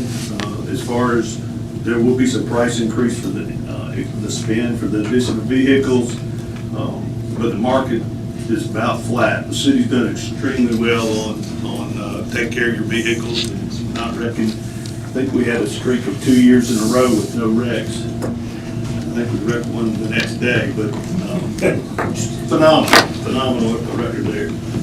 As far as parks and recreations, a couple years ago, this is the vehicles out there, the buses. They're not able to be insured under the massive program, so we insure them. We're moving back to Philadelphia, who specialize in these. They dropped a couple years ago. They got out of the business. They're back, and there's going to be some savings in there, and a lot more coverages for taking care of people's children. So Philadelphia is an insurance company, or? Philadelphia, yes, is an admitted insurance company that specializes in child care programs, YMCA's, churches, and stuff like that. Okay, just making sure we're not going to Philadelphia, Mississippi. No, we're staying here.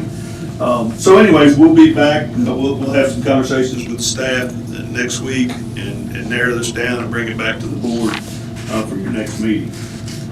So we can make some decisions and get it wrapped up by the end of the month. Sounds good. I like the double-digit savings. Me too. It's made it a lot easier. So I know certainly Bobby has been part of it. Rob has worked with us over the past. But Linda Pearson has been with our firm over 10 years, and she's retiring next year. So early next year, we've been excited to have her. She's watching right now if y'all want to wave to her. But we really appreciate what she's done for us over the last couple of years, and she'll be here with us through the renewal. So thank y'all. We'll see you in 2 weeks. Thank you. Thanks, Thank you. Scott. Thank you, Scott.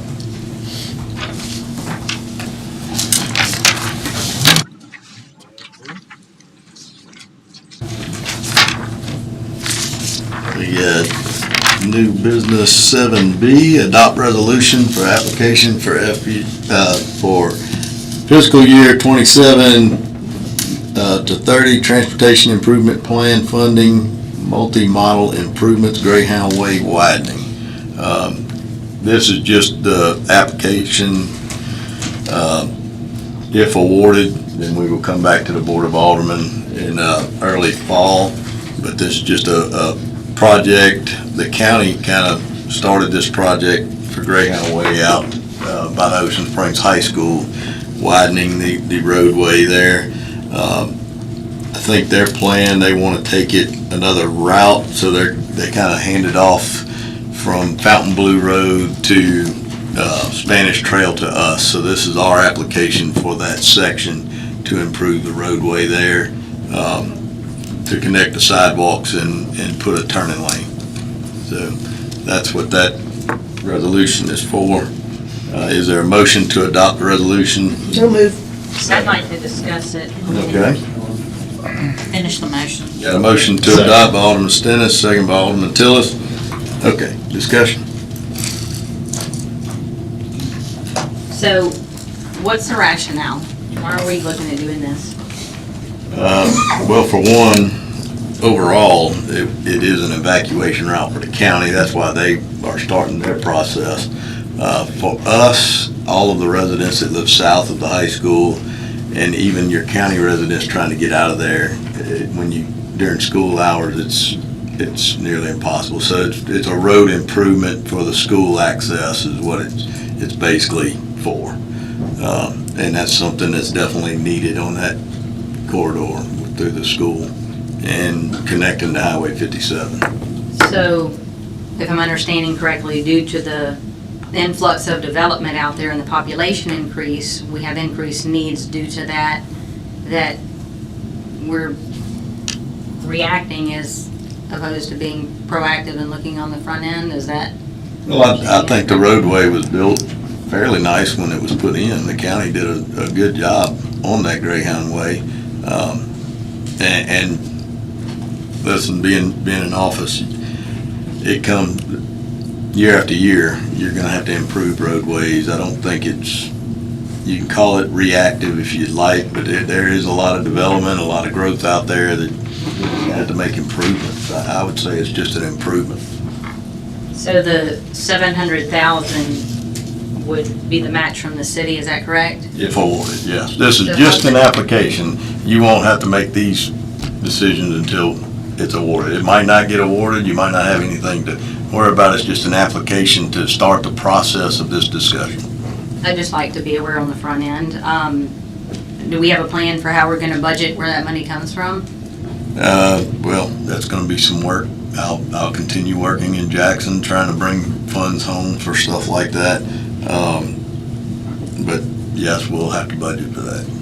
So I guess what my point I'm kind of getting to is I don't want the taxpayers to be subsidizing road improvements and infrastructure improvements for developments and developers due to massive influx of growth out there. So I have issue with that. I don't know if any other board members have Julie. thoughts to that.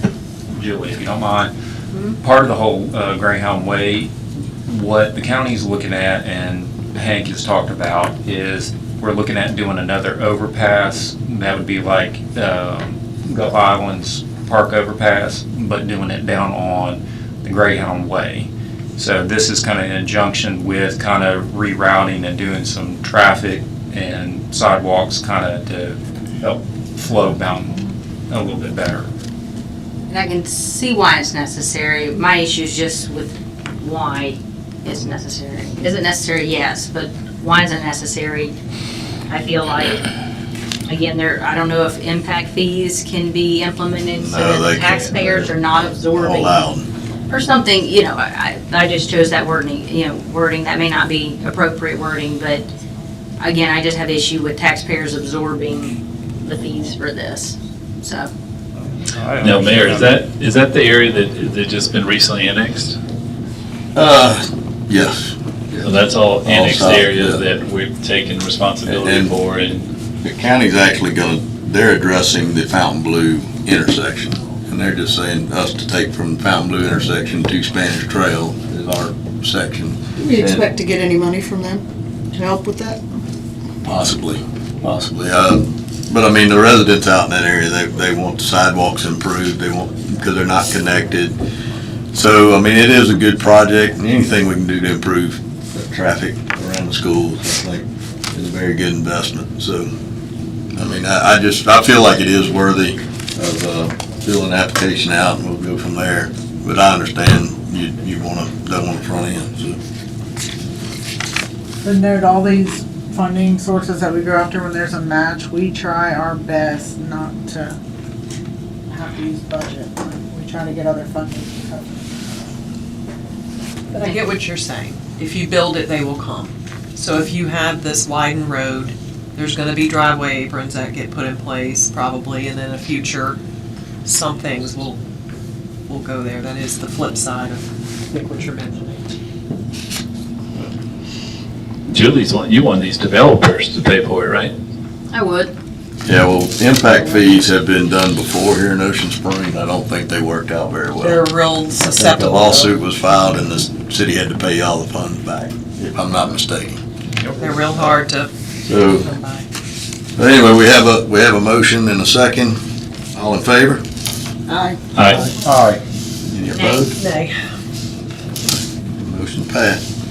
All right, we've got item C, adopt a resolution application for fiscal year 27-30 Transportation Improvement Plan, funding multi-model improvements, Old CCC Camp Road Improvements Phase 1. This is something that has just been brought up to the board, and we're trying to move it forward because they came to us asking what applications.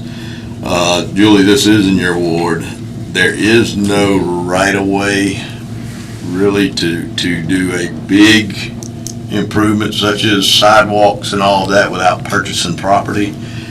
So all this is to do is to pipe the ditches and widen the roadway, because the roadway is not wide enough for two cars to pass right now. I saw a van, I felt sorry for the Amazon van that was in the ditch. I mean, just, you can't pass two vehicles. It's just impossible. Or you're gonna rip a mirror off or something. But I think this is the same thing, where it's an improvement that we can apply for this grant to get help to do so. So I entertain a motion to adopt the resolution to apply for this grant. So moved. Got a motion by Alderman Stennis, second by Alderman Hinton. All in favor? Aye. Any opposed?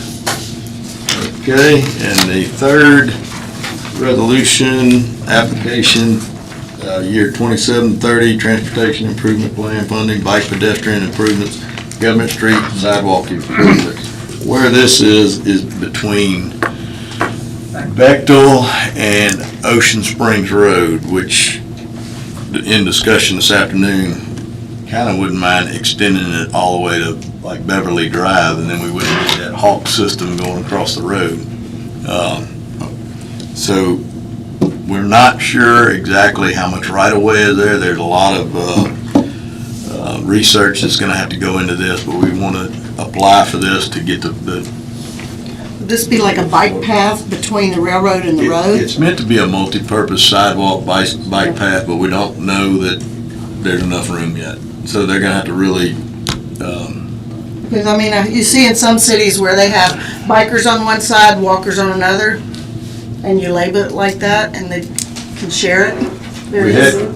we had a good picture, you know, a sketch of it, but we don't know for sure exactly where the right-of-way falls, so that's gonna be, we're gonna have to move in that direction, but it's just starting the You're talking about process. CSX right away? Right, between the road and CSX. So this is another, we just starting the process, so we have a motion. I was just gonna say, this to me is one of the tightest areas of town, where the railroad, Government Street, and the highway are so close together, and it is probably the most unsafe stretch of government, so I think it is important. So I'll entertain a motion. Got a motion by Alderman Pfeiffer, second by Alderman Wade.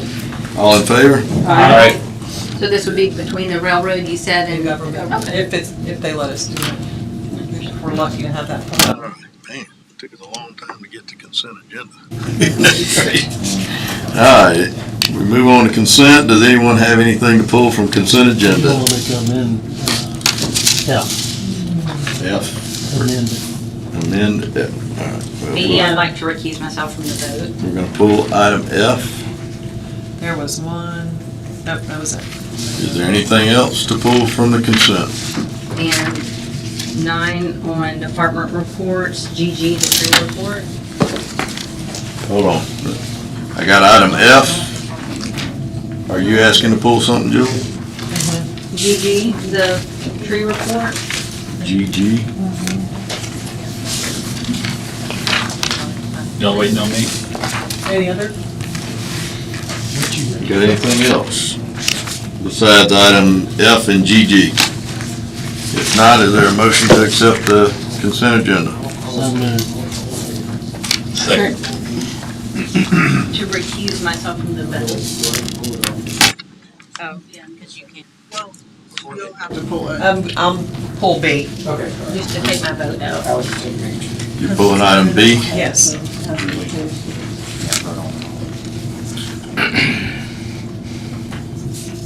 Okay.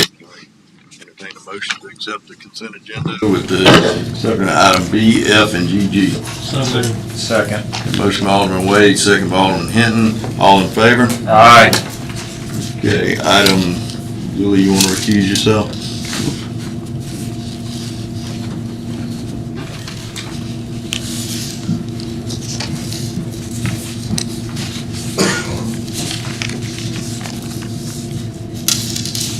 All right, item B. Okay, we just pulled it because Julie had to recuse herself, so can I get a motion to approve item B? Oh. I make a motion to approve item B.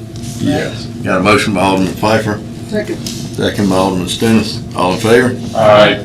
Okay, that was, item F. She has to come back in, I think. Oh, yeah.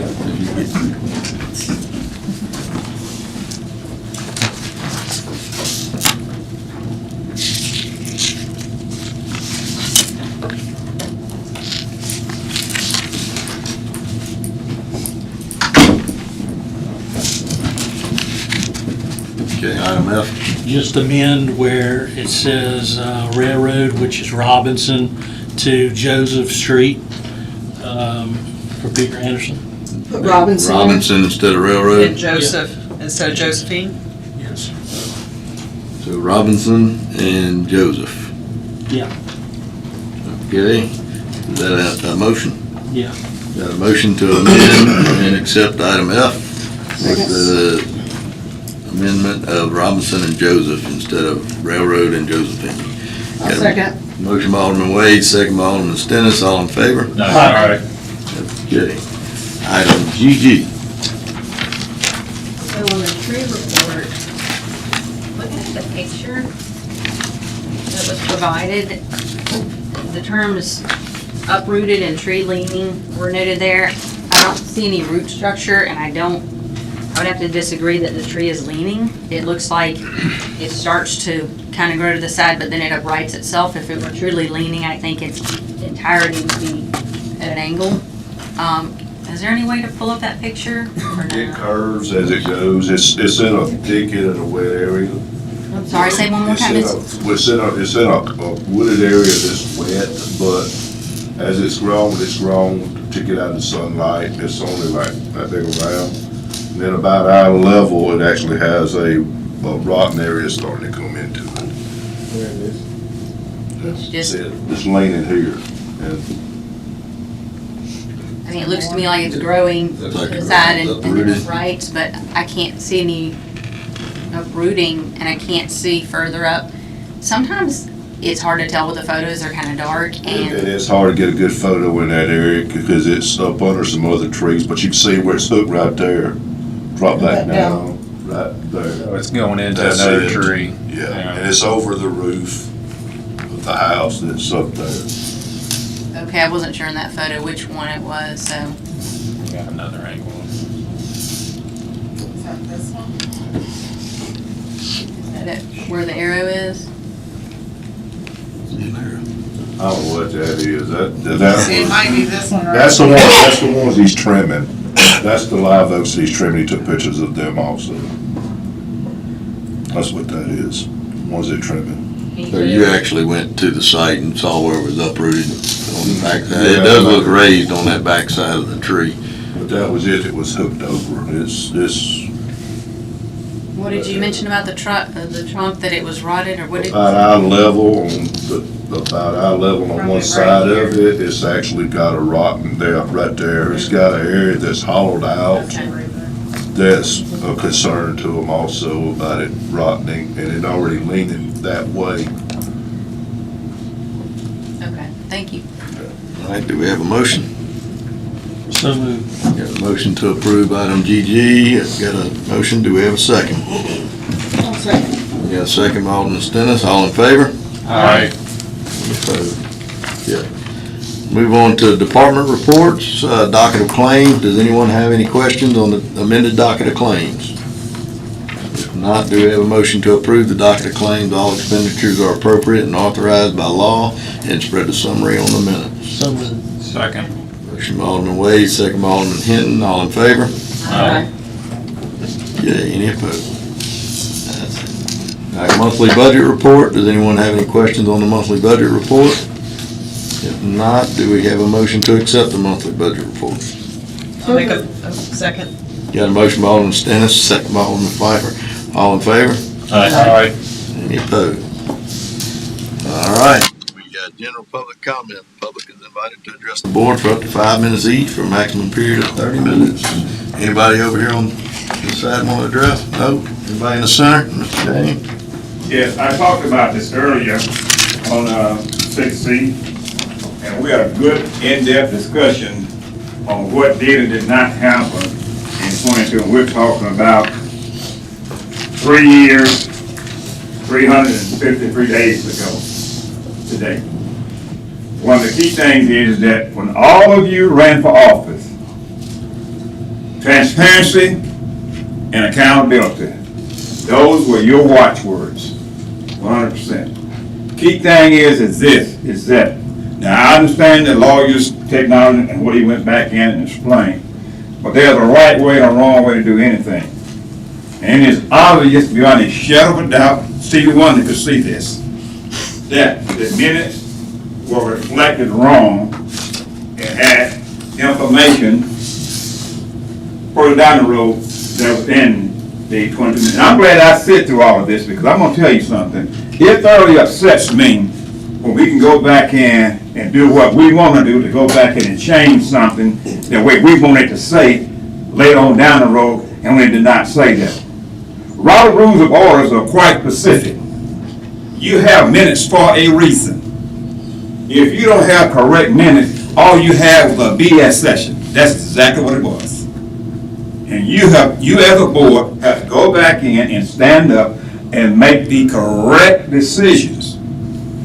Because it's here, God's what I say to you, but God is watching each and every one of you. And when Jesus stands and opens the book that got your name in it, one or two things he's going to say. Either well done, thy good and faithful servant, or he's going to say, depart me, I made, but don't. Pardon me, I made you, which workers of iniquity. The key thing is that you cannot straddle the fence on this. You have got to be honest with the citizens of Ocean Springs that elected you to office. Bottom line up front. There's no expression back then when Senator Patton was running for say if you can put lipstick on a pig and it's still a pig.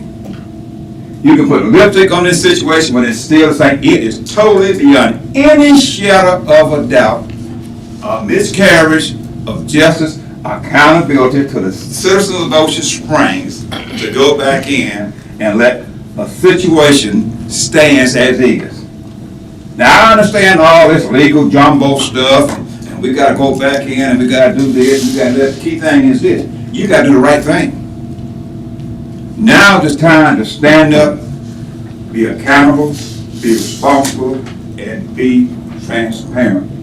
Let the record reflect what the record was, not what somebody wanted to do. Now I've heard, oh yeah, I can go back and I can hide this here, and I can hide that there, and I can go back in and get some people in the Mount Prominence, we get back in here, we can go back in, we can make this change, and that change to reflect what we actually really wanted. But that's the bottom line up front. Second thing I want to talk about, I'm running out of time. The sidewalk on School Street, MLK. I said, give me some time, okay, I gave you some time. I still saying what I did see was to go back down there and just where the curve comes to MLK and School Street here on the east side, pull the sidewalk there because people almost fall in and just with their children, they come back in, they're exploding stuff because they're trying to get downtown. I understand that. The sidewalk is still needed. You got a thing that's in there, but when that person hit that, they done ran over somebody because they come right over there, not paying attention, and most of them are going back in and riding their bicycles and stuff. And like I said earlier, you were elected by the citizens of Ocean Springs to do the right thing. Now, sometimes it's lonely at the top, and I can tell you that from experience, being a sergeant major in the United States Army. There's some decisions that you're going to have to go back in and make that are true and honest decision and not sweep stuff under the rug. Don't be a part of sweeping stuff under the rug. Don't be a part of what, that's going to make me unpopular because I got to go back here and straighten the record. The record is clear. It was not right. It was not in there. The onus is on you to go back and do the right thing. Thank you. Thank you, Jay. Anybody else like to address the board? Come on up. Brian Rose. Morning. So I want to talk exactly about, Mr. James was talking about. The, this controversy kind of started in October 21st, 2021. This board was presented, and I know Mr. Harris likes to say repeatedly, I wasn't here, I don't know. So let's talk about things that happened when he was here. October 21st, you guys were presented with a lease agreement for the parking garage. And along with that, an MOU, a memorandum of understanding that had been passed years prior. And it was a 2-page document. But the documents that he had given to you all that night was not the document that the previous board had actually approved. In fact, page 1 was altered. There was an additional line there that bound the city to pay tens of thousands of dollars more per month in insurance. But it was attached to the signature page of the original. That's called forgery in any way you look at it. That was then accompanied by a lease that was based on what was written on that first page, that forged page. Had you guys voted on that and passed that lease, you'd have been paying tens of thousands of dollars per month for God knows how long for something that you never agreed to 5 years ago. So that happened while you were here. And it wasn't addressed by this board ever publicly. You guys never talked about it. And the only time I ever saw it was in that confidential memo that he sent to you guys in November 18th, I believe it was. And that was only because people in the public started talking about it. So after that October meeting, that's when I decided to do a public records request for all the GCRF grants, all of them. The first one, the amended one, any additional subsequent amended ones, because that's how things are supposed to be recorded in the minutes. You don't just erase something because it's later amended. You vote again for an amended version, and that remains in the minutes. And you do this every time a subsequent version comes. That's how every other city on the coast does it. In fact, Ocean Springs does it that way too, but not in this case. In this case, I did a public records request and I got a bunch of documents. This was before anybody here in the city knew that there was a controversy. The city clerk sent me a bunch of those documents, including 2 of them, phase 1 and phase 2, that were signed, notarized, and executed in 2022. So I had those sent to me as part of this big pile. Then 2 weeks ago, I heard Mayor Cox say it obviously didn't get signed in 2022, and I heard the city clerk echo those things. So I said, okay, I'm gonna put this to the test because I know I'm not crazy. I know what the city clerk sent me. I know she sent me these documents that were literally signed in 2022. So I did another public records request 2 weeks ago, specifically honing in on GCRF 20-09 and GCRF 21-09, which is phase 1 and phase 2. And I specifically said, I want the versions of this that were signed, notarized, and executed in 2022. I specifically wrote, I understand there were future versions of this. I'm not interested in those. Only the 2 that were signed in August 22. 9 days later, the city clerk sends me the documents that were signed in 2023, as if the 2022 ones don't even exist. So I respond back to her, and I include the same documents from 2022 that she had originally sent me in November and said, these are the documents I'm asking for. And if they don't exist, the law says you have to say they no longer exist. They're not part of the record. I got no response there. So documents are disappearing under this board's watch. And this is happening right here. And like Mr. James said, you did take an oath to uphold the law. The city clerk took an oath to uphold the law. Unfortunately, the city attorney doesn't take that oath. But the rest of you do take an oath to uphold the law. And when things start disappearing, you can't blame it on the last board when it's happening under your watch. Documents are actually disappearing. And this is not according to me. This is according to the city clerk, who will send you documents in November, and then all of a sudden there's a controversy and those documents no longer exist. So, thanks very much. Mr. Rose? Yes, sir. You do wonderful in twisting the words the way you want them to sound. What? Oh. You do wonderful in twisting it the way you want it to sound. What I said was obviously that document was signed in 2023 because it was stamped 2023. I wasn't saying it wasn't signed in whatever you were talking about, the 2022. So you took what I said and made it into something I didn't say. So I was talking about the 2023 document that was in there. Obviously, if it stated 2023, it wasn't 2022. So that's what I meant by my statement. Okay. And I'm sure that's exactly what the clerk meant. So your word was exactly, and I'm quoting verbatim, you said, obviously it wasn't done in 2022. There were documents that were signed in 2022.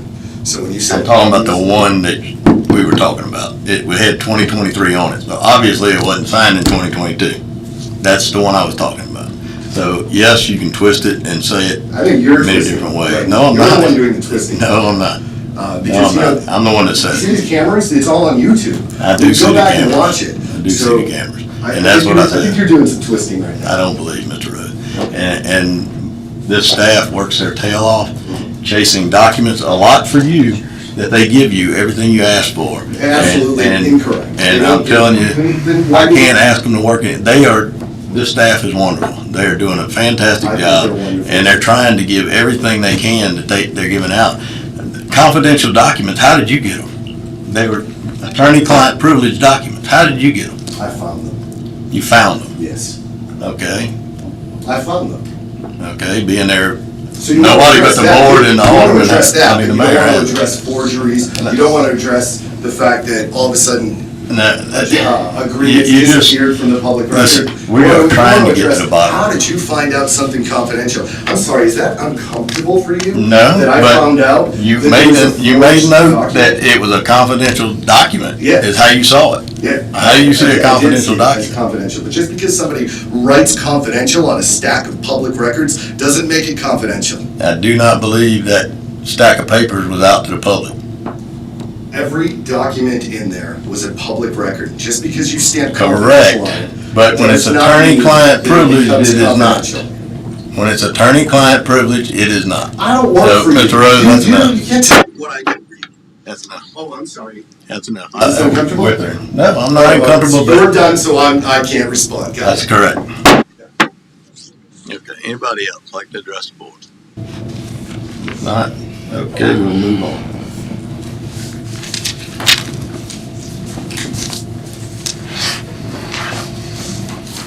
All right, we got Mayor and Alderman's forum, Alderman Tillis. Thank you, Mayor. I'd like to share with the public some of the positive things currently taking place within our city. Public Works is currently developing a new inventory management system. The system will improve accountability, help track equipment and materials more efficiently, reduce waste, control cost, and ensure departments have the supplies they need when they need them. In the long run, this effort will help save taxpayer dollars and improve day-to-day operations. I'd also like to thank Chief Fitch and his crew for the outstanding response they did with the fire at the Wasabi restaurant. I know that y'all were there pretty quick. You were able to help alleviate any damage outside of that fire. So appreciate it, and wonderful job.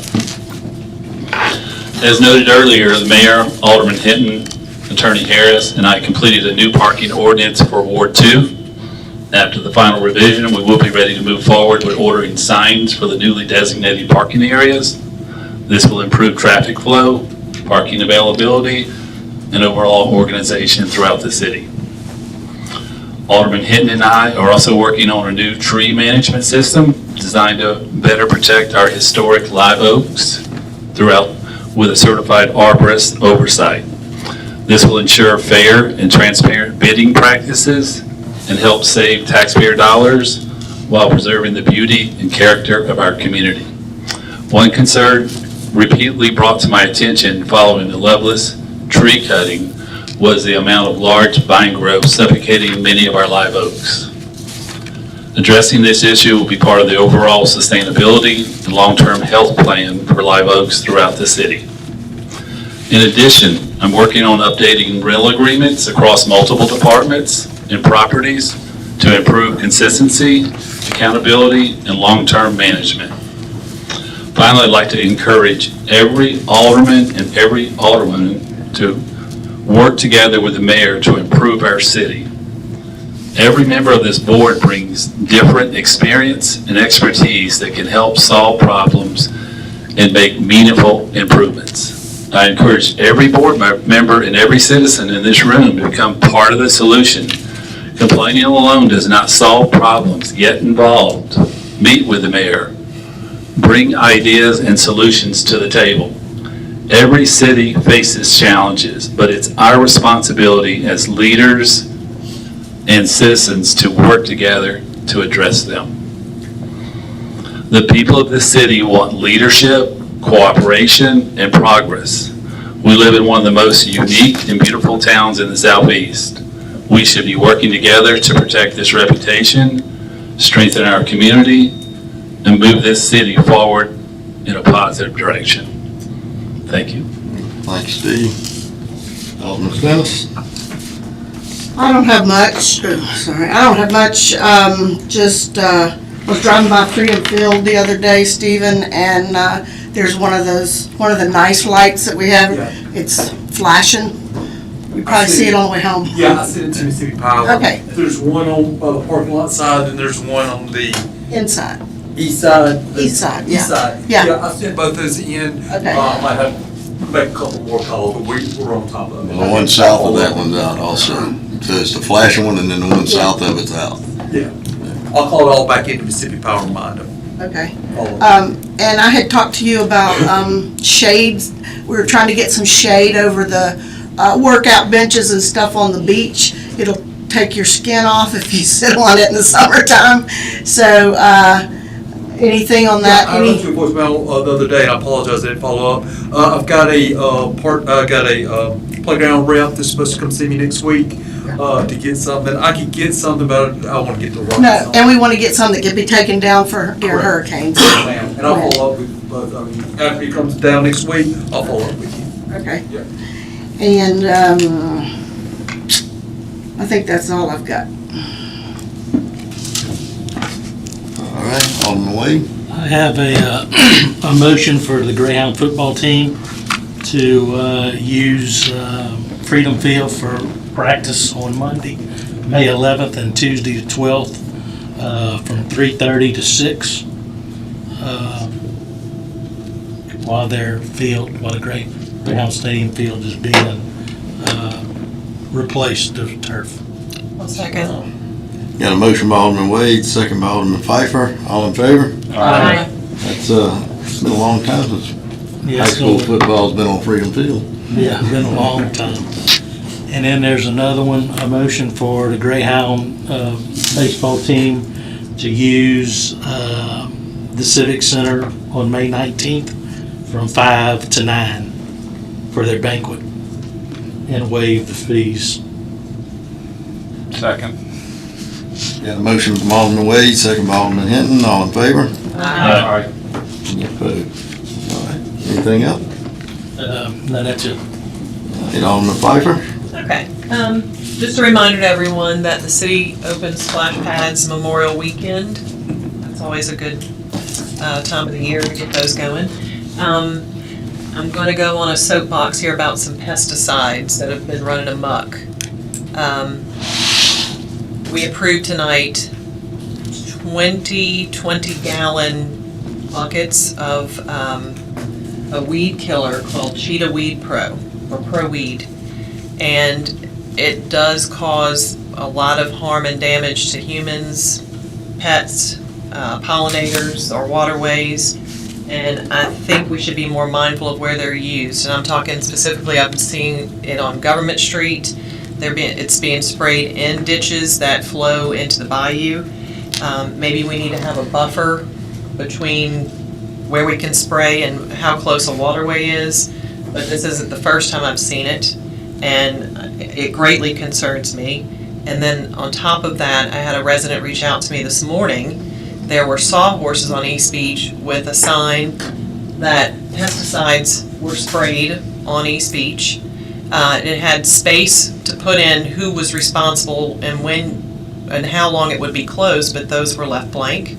Come to find out, I believe it was the county. We don't know what they sprayed, but I don't know why you would ever spray pesticides on a beach. And I think it would be a simple request from the county to let us know ahead of time when that might happen, because we probably need to warn people. The resident that notified me said he could smell chemicals for hours. Did they make a mistake I and put it up? have no information. They do this apparently every year. When I reached out, he said they just made sure they put the horses out there with the signage, which I wish Yeah. we could put it out on our website also to alert the And residents. they had the space to write in there, it was the county, and they just left it all blank. And Does that go, does it go on the sand? Was it killing fleas or something? I don't know. I asked and I hadn't got the response yet, but Yeah. it is the county's deal, so. I would agree, I'd like to see more Yeah. prudent use of pesticides.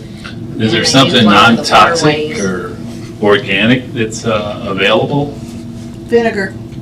Well, I guess it depends on Well- what they were treating, if it was an herbicide or a pesticide, It's I'm the sorry. sign said pesticide. Pesticide, so not an herbicide, so. Stephen, do you have any kind of thoughts, anything, on what we're just? I know the Cheetah Pro, it does dilute in water, so the more water it gets in touch with, the less potent it is.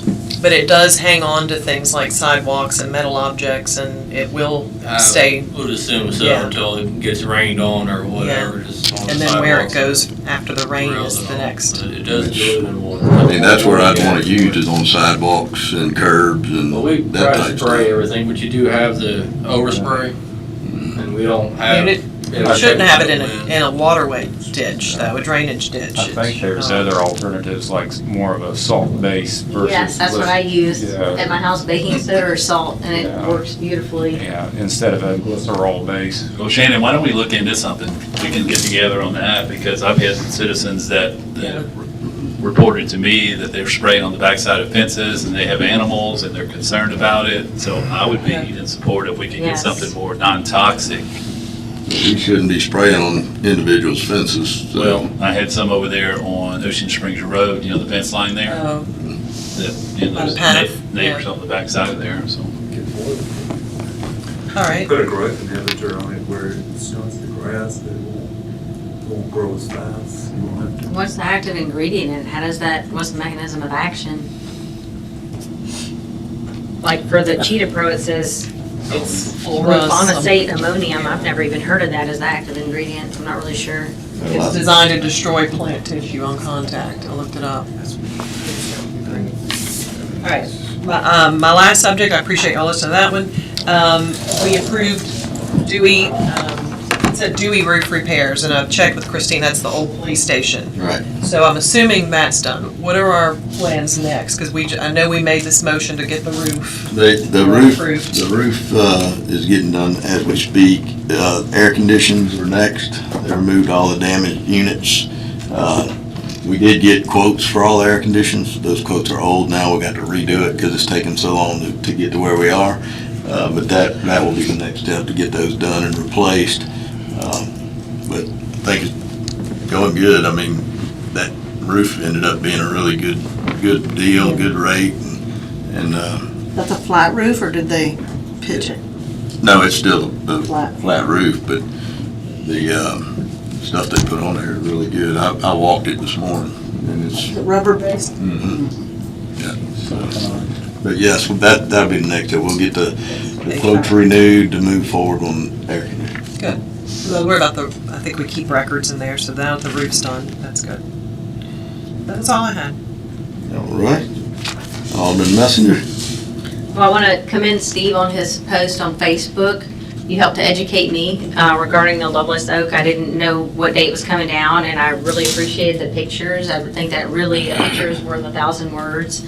So I think as difficult as that decision was, the pictures you posted were quite helpful, so thank you. And I know your constituents really appreciate that.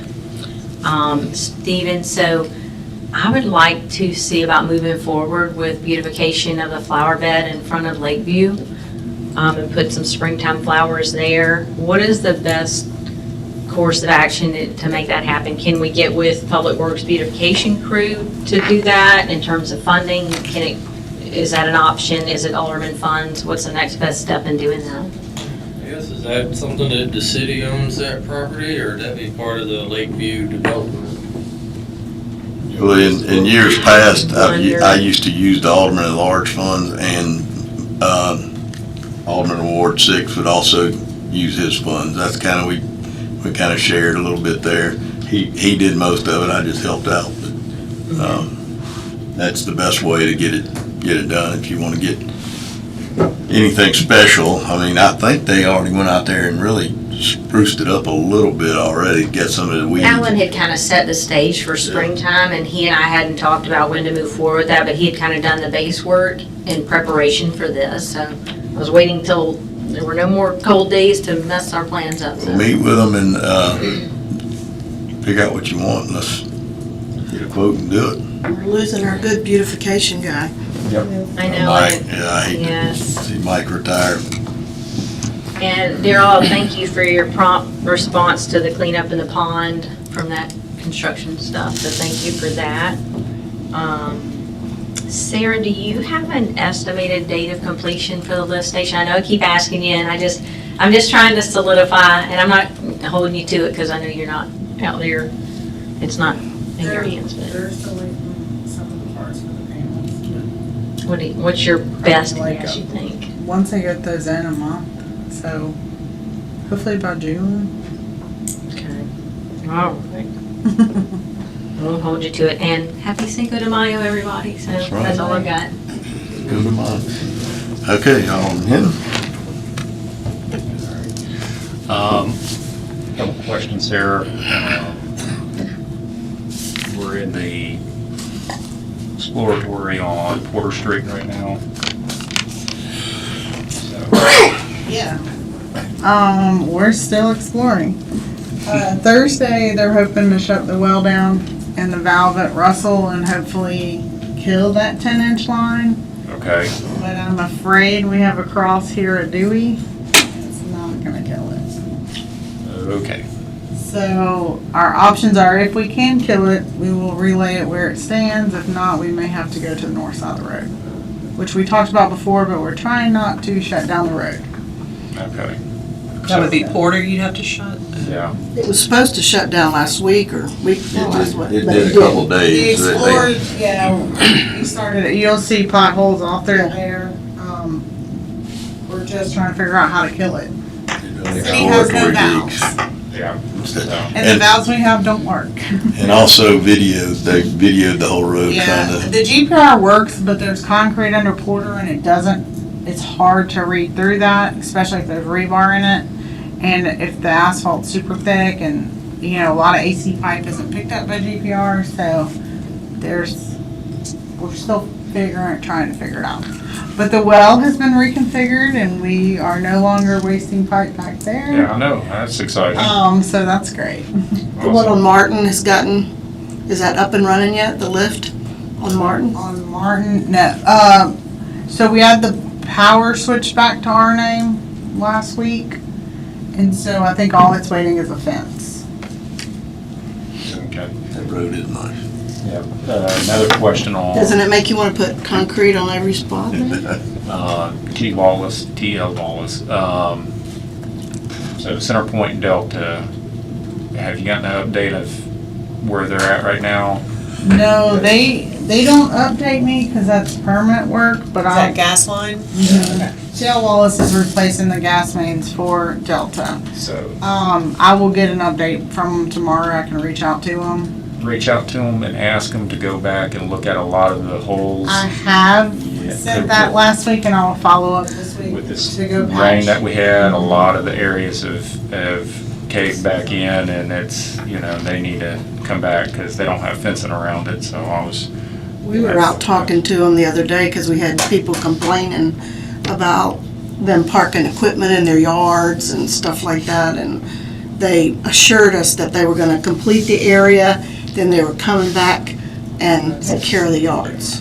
What about the potholes? What about the little squares where they got the rocks? Because I was serious about that. I didn't ask them about that. Have they applied for another permit? Probably not. But when they move to the next area, if those aren't addressed, we can go permit. all right. Well, I appreciate that. Matt's doing it. Tell him he did it. They know better, I've told them, and they're not, they'll get on private property too without permission, and they'll about that as well. So, Because it has to be done, they still need permission. question for Bobby and everything.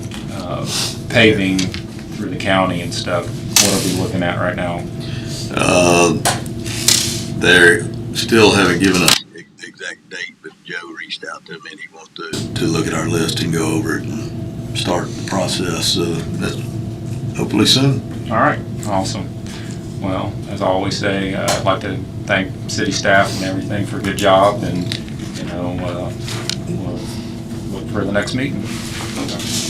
Mayor? Fine. We do have an executive session. Is there a motion to go into closed session to determine the necessity of going into executive session? So moved. Yeah, motion by Alderman Wade, second by Alderman Messenger. All in favor? Aye. Mr. Mayor, just one thing, please. Yes, sir, Mr. May 7th is National Press Day at the stadium, 6:30 p.m. Come one, come all. And Back up. It's bad weather. We've got it reserved. So rain down at the stadium, we are ready for it. Okay. It's my birthday.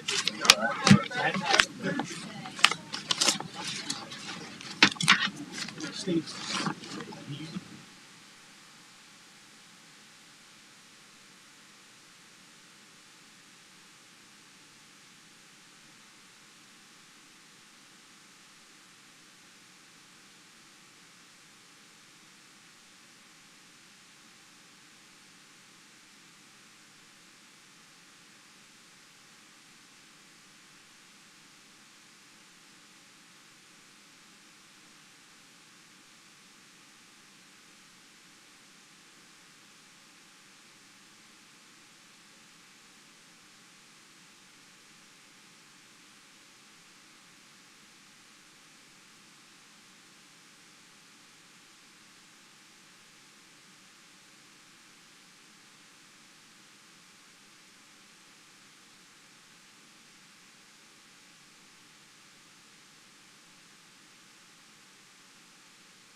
Okay, we have a motion to remain in executive session to discuss potential purchase of land. Motion made by Alderman Hinton, second by Alderman Wade, and passed unanimously with Alderman Blackman absent.